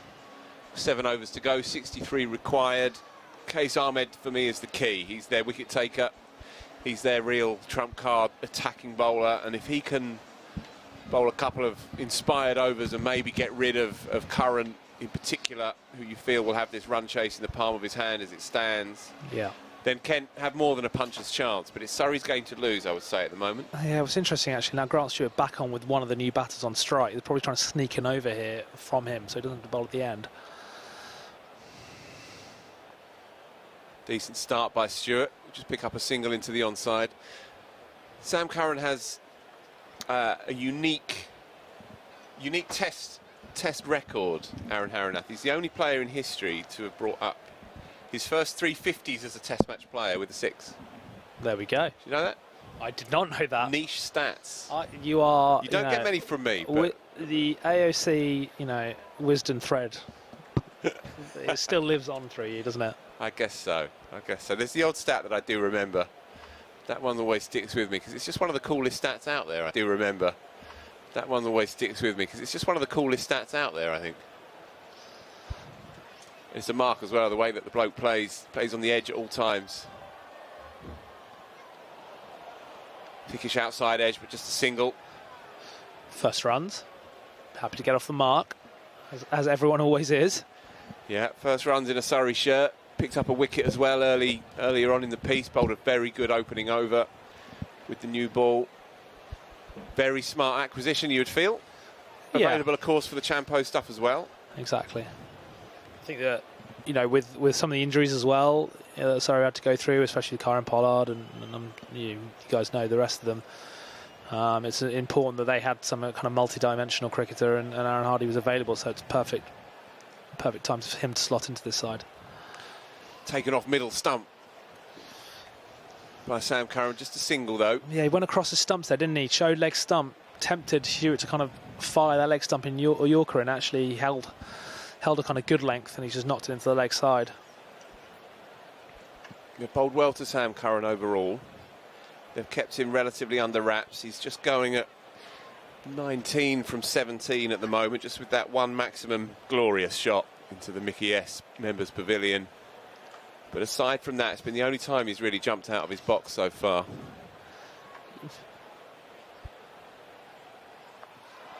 There we go. Brings up a single and then a maximum. He is here to stay, Aaron Hardy. That's a gorgeous shot. He's picked that one up effortlessly, really. Short arm jab. Short boundary for sure, but he's cleared the man at deep square relatively comfortably, and he is away. Yeah, that'll give him a lot of confidence. And yeah, they persisted with that half banging the ball in, and it's not worked to that short boundary. I say short, it's not that short, but he's cleared that with ease. Yeah, needed that. Stewart again under pressure again in his second over. It's gone straight through the hands of the gentleman in the white shirt. You see that? Damn. £1,000 through the fingers. 4 more. Poor bowling. It was a gamble to bring Stewart back. You felt at this point, you felt like Kent really needed to go for the jugular. Instead, they've gone for a containing over, tried, as Aaron Haranath rightly said, to try and squeeze one out, really, and it's not played out for them at all. You feel like the momentum is shifting emphatically now in favour of the home side. And that, the last one was obviously brute power, but they're being calm. You can tell he's calm here because he just glanced at that, slid down leg side, and he just stayed in the shot and just glanced it away past short fine leg for 4. So it looks like he's in a good headspace, Aaron Hardy. As I said, doing it for the Aarons.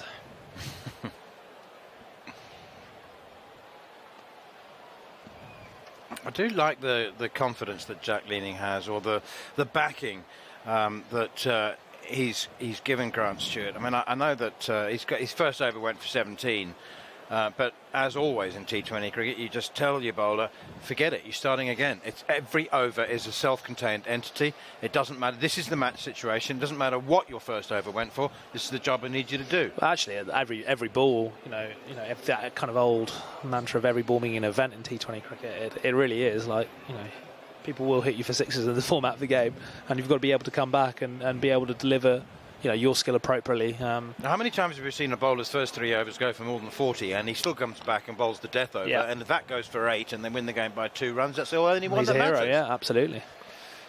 Well, his second over went for 14. Well, Jack Lean, the captain, is taking on himself here into his third.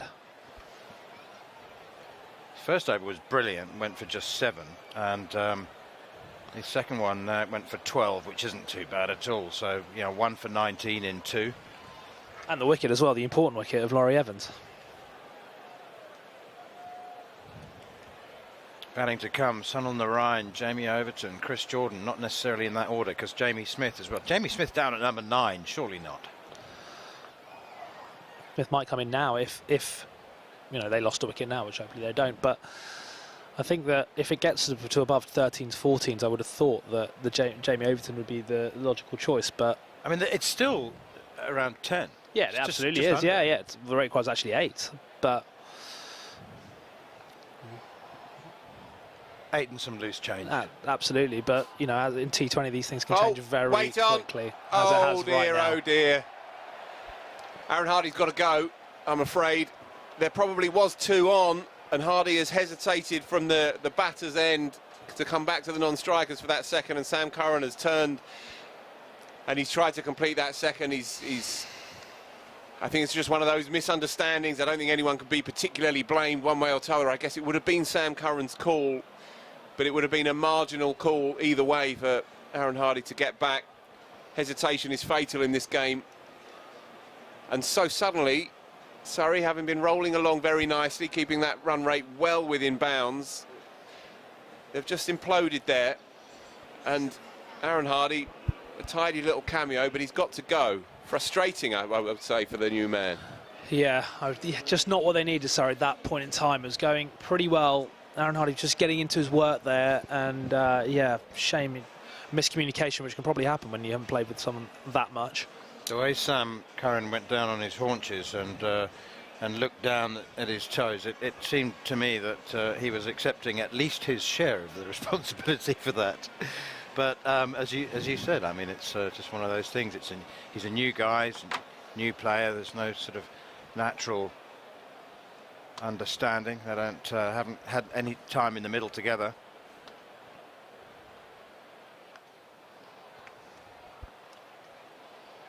He's doing this okay, is the captain, Jack Leaning. He is indeed. But again, yeah, the wicket's being pegged back to inopportune times aside. The rate's good and batting to come. So, again, even game, I would have thought, with Surrey maybe just slight favourites, a nose in front maybe at the moment.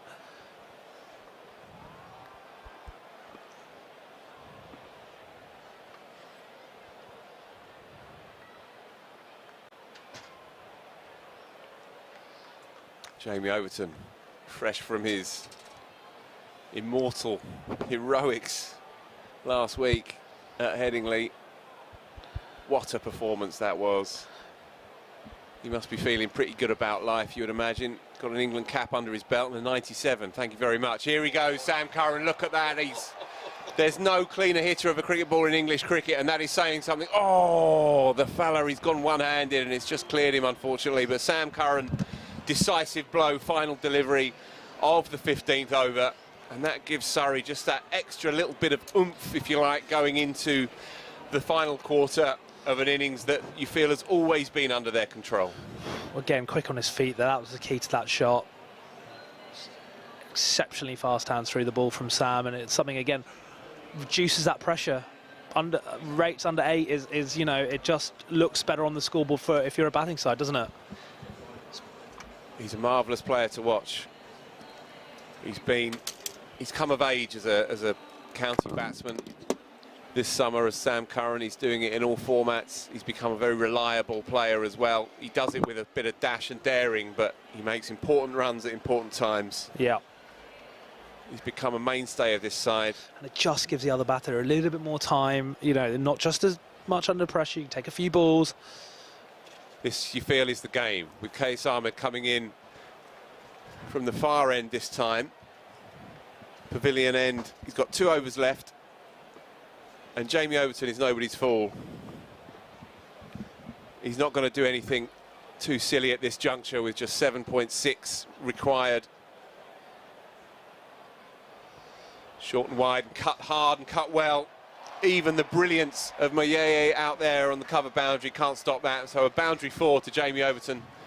What he'd have done for that last week. Well, I mean, he's in some form with the bat. That he is. Yeah. Averaging, he went into that test match averaging over 50 with the bat in first-class cricket. Exactly. He's been hitting a long ball in T20 cricket as well, and of course is a transformed seamer under the tutelage of Azam Mahmood. Bowls Surrey, 90 miles an hour and can bat. Yeah. It's pretty good, and can field. Yeah, It's Surrey pretty have got good. one here. Well bowled by Case Ahmed, a little bit more air, but Jamie Overton's wise to it, and he'll pick up a single into the onside. Bringing Sam Curran back onto strike, who you feel has this run chase absolutely in his back pocket as it stands. 4.3 overs still to play with, and just 32 required. For a team that is riding as high as Surrey are, who've almost forgotten how to lose, certainly at home, you feel like this one is almost certainly in the bag, barring something remarkable. Well, yeah, run-outs and things that can change momentum would be the obvious one to that. But I think that, yeah, Sam's paces beautifully, and the guys coming in have supported him well. Jamie there, taking the pressure off of the boundary early on in his innings. You know, that's great. They're great for kind of a run chase. Well, that looked like a front of the hand or a googly. I would love to see a replay of that. Yeah, well played again, though, by Sam Curran. It shows just how clearly he's thinking. He just bunts that into the onside for a couple and gets back comfortably. It's maybe not time for a chat about Sam Curran's England chances, but just briefly, in this new era, this heralded new era, he fits in perfectly, doesn't he, as a fantasy player who plays selfless cricket. Well, you know, he takes the game on and he's not afraid of doing that. And I think that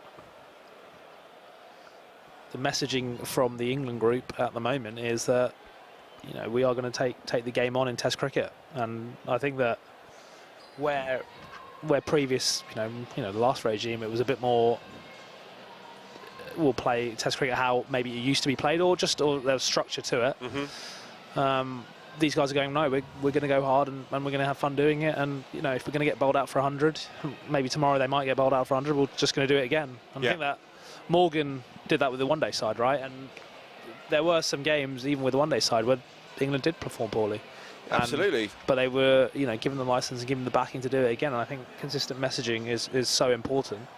Yeah, and into that new spirit of adventure, you bring players back like Sam Curran, and then they become squarely a part of the conversation, because he is a player who's born to change the tempo and direction of cricket matches, and he may not do it every day, and he may not be sort of stoically reliable week after week, although in fairness his numbers suggest otherwise this year, but you know what I mean. He kind of brings a certain fantasy to it, but this is specifically what England are suddenly looking for. Look, he has been more of a bowler in international cricket at this current time, but I think that everyone always knew that his batting was going to come eventually, and he was going to score the weight up front that he needed to. And I think, you know, having played with him and having the fortunate kind of chance to see him firsthand, it was just always a matter of time for everyone. He's 30 not out here. Make that 36. That is a phenomenal Slapped shot. hard. That is a phenomenal shot. The degree of difficulty the hit hard length back over someone's head for 6 straight is you know, that's gone. It's firstly dismissive, but secondly, the how hard that shot is to do is pretty impressive. That is a great shot. Yeah, it's the balance again, isn't it? You know, if a player has that kind of base, that sort of foundation, and they keep their head relatively still, then you can do incredible things with your hands these days. Yeah, but like normally, you know, everyone would think they'd go over square leg for 6, and you know that would be a norm. But he's actually just flat batted it over back, and that just takes phenomenal hand speed. Yeah, try that in the nets. It's not necessarily very easy to do when someone's bowling kind of mid-80s back of the length. I think the crowd have made up their mind, Aaron. I think this one is in the bag for the home side, because we've got the old Mexican wave out. That's normally a sign that the crowd have decided there is no tension left in this shindig, and they're going to have a bit of fun. Or they've had a few beverages. Yeah, both of those premises can be true. Yeah, both of them can be true at the same time, of course. I think certainly the former is a given, but the latter is an absolute stick-on. Friday night, it's the hottest ticket in town. Come down to South London, folks. And it's looking increasingly likely that that will be the quarter-final date. It'll be Friday night here. It's almost certain now. Wednesday or Friday? I'd heard it was Friday. Okay. Had you heard otherwise? I thought Wednesday, but there we go.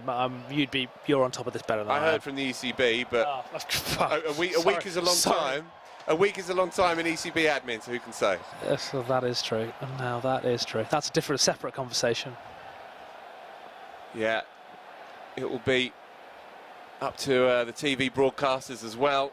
They'll have a say in which games go on when. Huge, my word! Aaron Haranath talked me through that.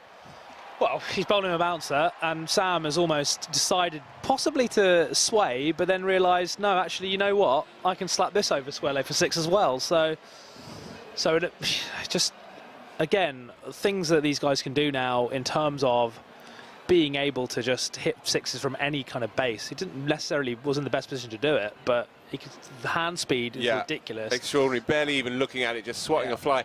It was another deflected catch. The lads down there are having a whale of a time.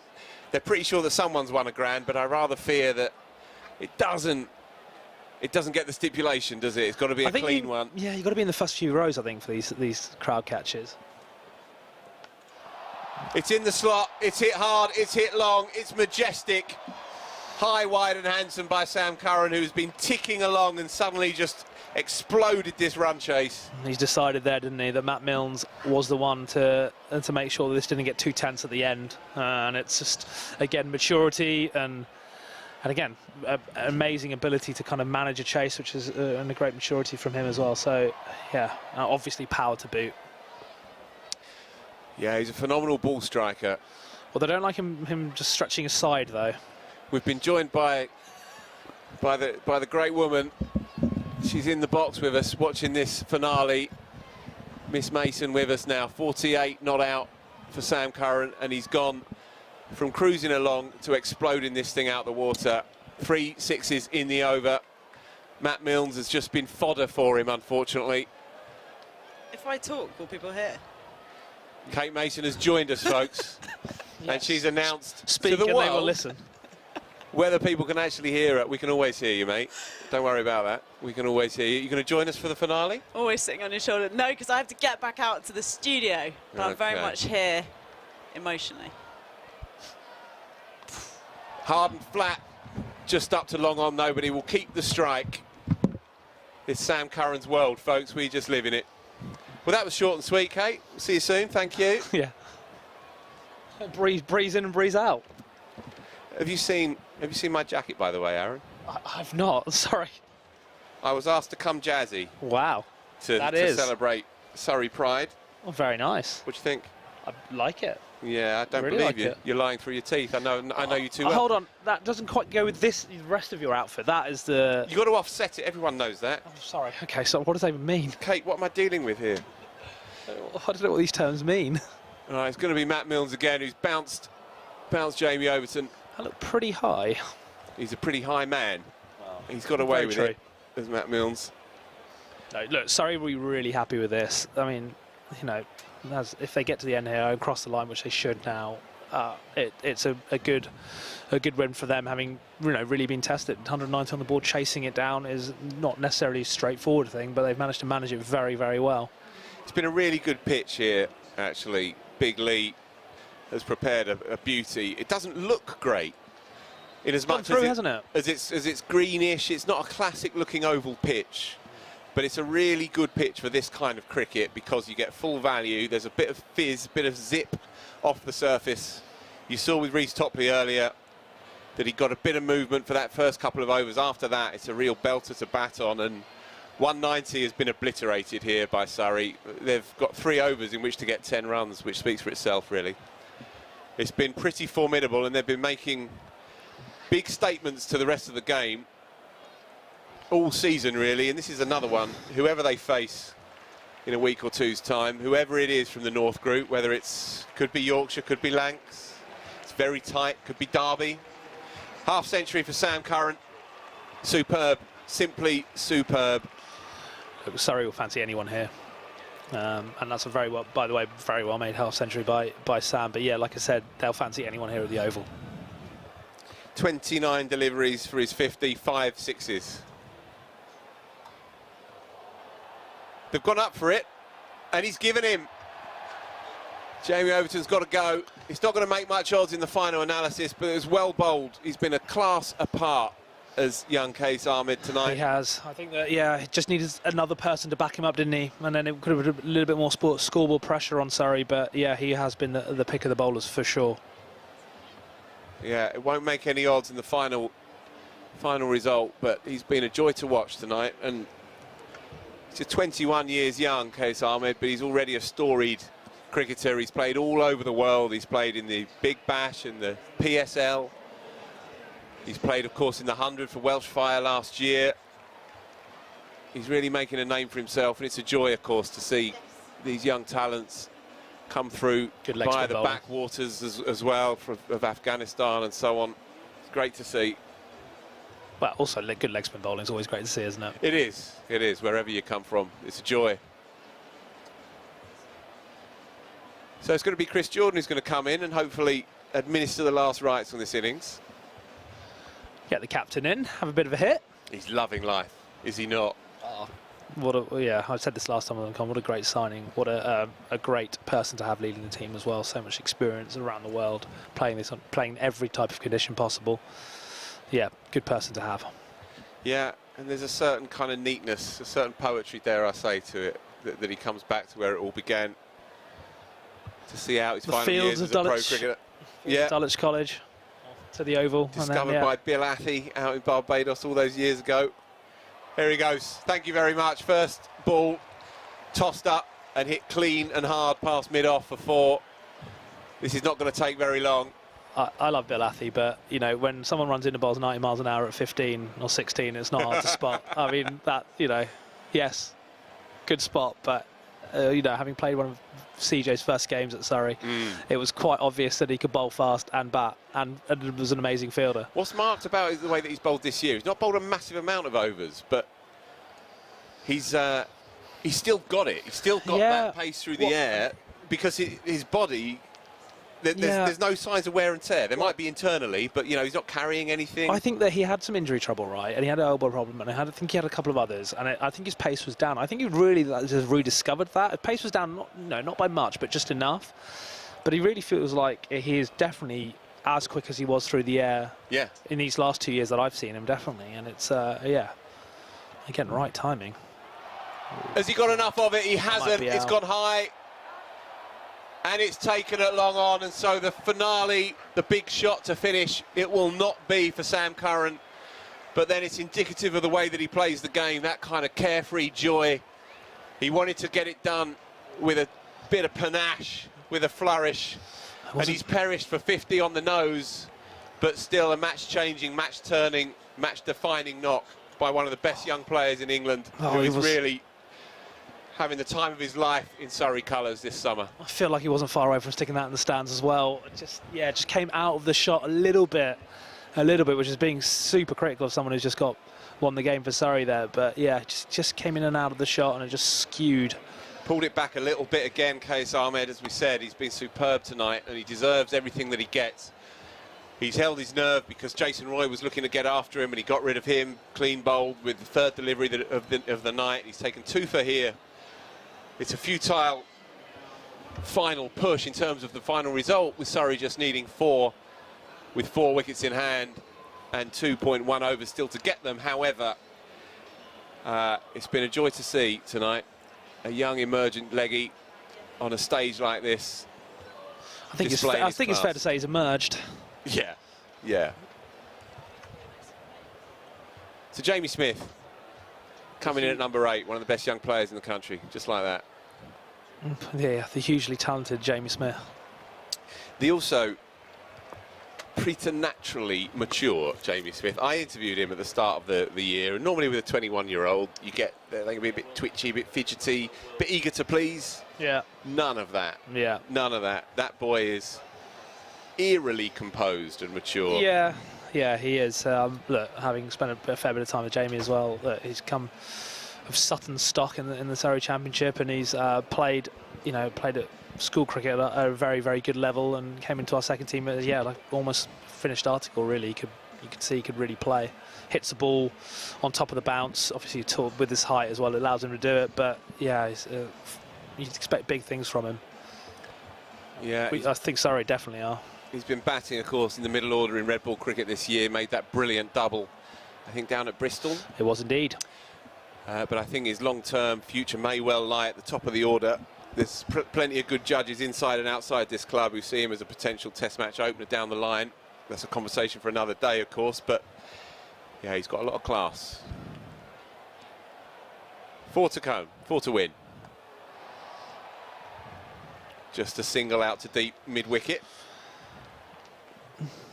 Yeah, well, the sky is, the ceiling's so high for him. You know, he's had the taste of playing really good championship cricket now, making big scores, playing in winning sides. Yeah, it's for such a young man as well. It'll take a little bit of time, I think, but continues the way he's going. It's great progress. And that'll fall short. Will they get back for a second? I would imagine so. It's going to plug the vast expanses of mid-wicket, everybody on the boundary, of course, and so scores are now level. Just a single to win, 10 balls to get it, 4 wickets in hand. It's an imposing total, 191, but it's been an absolute stroll in the evening air for Surrey. They are a formidable unit in whichever cricket they will take some stopping this year. Jamie Smith then, on strike. Klassen, the southpaw seamer, to bowl it. The crowd are with you all the way. And there it is, carved away over the offside. 1 bounce 4. Outstanding work. Fortress Kia Oval. They are not just hard to beat, they are so far impossible to beat here at home in whatever format you care to put in front of them. This has been a superb, cold-hearted chase, hasn't it? It really has. Icy-veined chase from start to finish, and they've done it really without any sweat, without any break. There's been no drama, there's been no tension, really, to be honest, for the last half an hour. It's just been a smooth ride. Yeah, the international players or international quality players stood up in this game. Jason, Sam managed to chase really well with support from Will and Laurie a little bit there in the middle, through the middle. So look, it's a really good performance, a really strong performance, and it's something that, you know, gives a lot of confidence to the group when you can chase 190 with a few overs to spare. Yeah, it's a good win, and again, like you said, this place is difficult for people to come and play in, and they want to continue that with this home quarter. So, yeah. So exactly that win confirms then that Surrey will be playing at home in the quarter-finals. We don't yet know, of course, who they'll be playing because we have another round of games still to come. But just quickly to run through the scorecard, Jason Roy got it going with a stunning 4-58 from just 27 deliveries with 5 sixes before. Qais Ahmed clean bowled him. Will Jacks, 26 from 22. Sam Curran, the hand of the day, really, 50 from 30 with 5 sixes. Laurie Evans, 26 from 13 deliveries with a couple of maximums. Aaron Hardy came and went, sharpish, but was still useful, 15 from just 7 deliveries and another maximum for him. That make that 14 sixes hit in the innings across the whole of the side. Jamie Overton, 6 from 6. And Chris Jordan and Jamie Smith bringing up the rear, not out 5 and 6, and bringing it home inside 18.3 overs. 9 balls still to spare. That's a shellacking, in truth. That is a shellacking. Over to Kate. Thanks so much, Phil. Great job on the commentary. It's a harder job than most people would imagine, isn't it? Phil Walker there in your ears with Aaron Haranath, and Aaron's going to be coming out to have a little chat with us about what he made of that game as Sweet Caroline rings around our ears. Let's first of all catch up with the highlights of that Surrey win. So it began with Jason Roy, who was irresistible this evening. He made 58 in next to no time. Will Jack supported him, but it really was down to Jason Roy's ball striking brilliance. Will Jacks joined him, cleared the front leg to bring up his first maximum, but it was the Jason Roy show. 5 sixes he hit in just 27 deliveries, 24 minutes it took him to bring up 58 at the top of the order. And although Kent tried hard and they mixed up their bowlers 5 different bowlers in the opening 6 overs. Nobody really had anything to offer against Jason Roy's ball striking brilliance.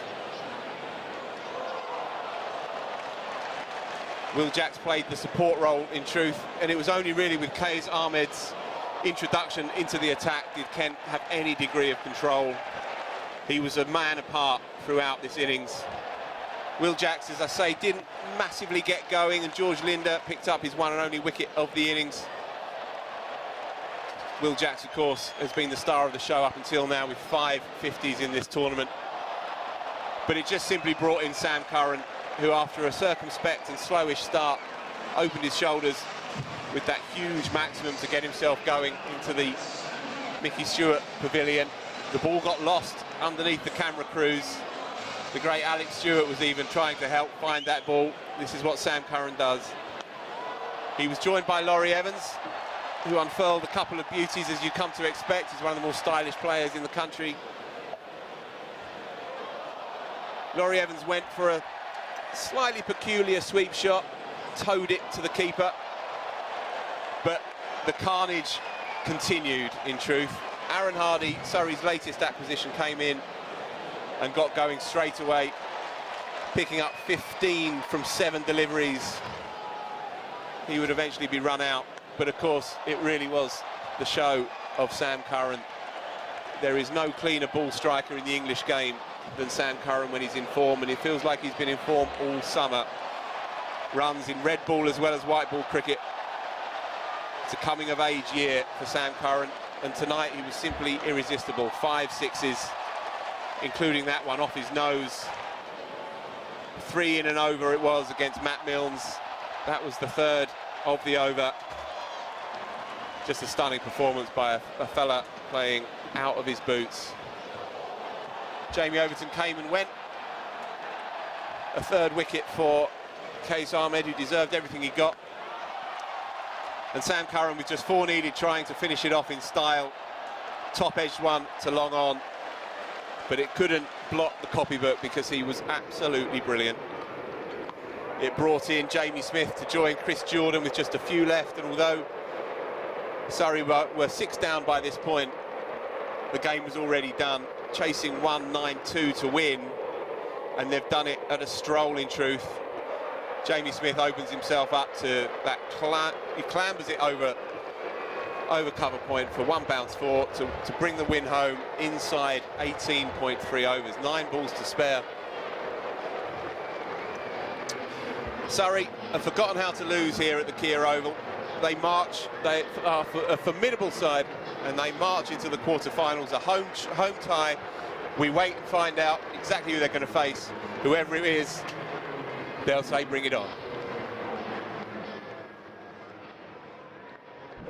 Sam, congratulations on the win. Another half a century for yourself. Did you have fun? Yeah, it was great. Obviously another very important win. We knew we just needed another win to get that home quarter-final, which we had spoken about as well. So in front of this amazing crowd this evening, to have a full house, and it was amazing that we got over the line, and yeah, some great performances. I mean, you make it a clean sweep at home. I mean, these are the games you really love to play in, right? The atmosphere was amazing. Exactly, in front of a full house here at the Oval, it's the best ground in the country, and to have a crowd like that for a game that's really important for us, and yeah, we're delighted to get that home quarter-final next week. So hopefully, again, loads of people can come down and watch again. I mean, I know you were very busy in the game, but did you manage to see the Mexican wave at all? I did, yeah, I did. I think when you're out there and you know you've got the game, not cruising, but you know you're quite close to winning, you kind of take in the crowd and feel how special it is to be playing for Surrey here. So really important win, and yeah, we're delighted. I mean, you did mention just a minute ago, you have, of course, secured the quarter-final here at the Kia Oval. How important was that for the team today? Yeah, it was huge. I think, like I said earlier, we spoke about it today. We knew we had to win a game to make sure that we get that home quarter. But obviously, unfortunately, there's a few of us who are going away, which is a little bit, obviously, delighted to be playing for England, but to miss the Surrey quarter-final, and at the same time, it's quite annoying that we miss it because we played the whole competition. But I'm sure there's going to be loads of guys excited to stand up, and hopefully you'll see us as finals day.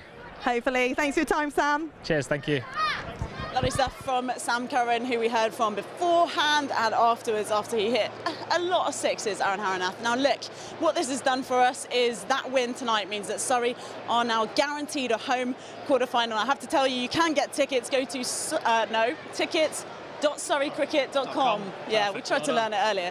Tickets.surreycricket.com, and follow all the social channels to make sure you find out where to get your tickets. Do join us for the quarterfinals. Aaron Haranath, you have joined us for this game, working your commentary magic once more on the Surrey coverage. I don't know about that, but yeah, it was enjoyable. I think securing a home quarterfinals big for the guys. I think, you know, not having to go somewhere else, somewhere different, and having to knowing conditions at home, it's important. So, congratulations, and I think they'll be feeling good about themselves tonight. And the crowd should feel good about themselves as well. They will. It was pretty uplifting, and it really enjoyable. The whole Pride night was going on. There was a lot of good vibes around the ground. However, when Kent hit that total, what was it? The target was 192. Yeah. You weren't so sure, were you, at that stage, yeah, what sort of target that was? It was definitely, on a big outfield, it was definitely a good score. Obviously, Alex Blake and a few of the other guys have played really well there and got them up to a good score. Now, but sorry, with the power that they had, they were always backing themselves to do it. I think that, it only took one person to get in, and I think a couple did with Sam and Jason today, and they managed to knock it off with ease with 1.4 overs to spare. So yeah, it's a very well-paced run chase. Ash asked there if Sam had fun hitting all those sixes, and he doesn't necessarily. He's a professional cricketer. He's doing a job, but it was fun to watch. Full packed house at the Oval. Adrenaline flowing, hitting a few sixes is always enjoyable. I never did much of that, but Sam can and has done on many occasions. So yeah, it's a pretty cool feeling. Pretty special nights when you win like that. Off the back, of course, of his first 100 as well in the county championship in the week. Yeah. What do you make of how he's developed as a batter? I said to you off air, I think he's developed immensely over the last 2 years as batting. I think, internationally maybe he's known a bit more with bowling first all-rounder, but actually he can bat, and he's a very, very good batter, and I think that he's showing that now, and I think batting takes time and experiencing different situations, and Sam's just using that in the bank, and he's played better than ever, which is a credit to him, really, having to have worked it all out and improving his game. Great to see. He, of course, now heads off to England, so it's going to be a different team that we see in the quarterfinals. How do you think things are going to play out? No, I think people step up. When I was here last, Conor McCurr stepped up on the last ball of the game, hitting a boundary. So the squad's big enough. The guys who are currently playing second team cricket, or the guys who haven't necessarily featured as much, Jamie Smith, who hit the winning runs tonight, batting a bit lower down the order, gets a chance to go up the order. I think people are ready, and the group's feeling good, and that's always good.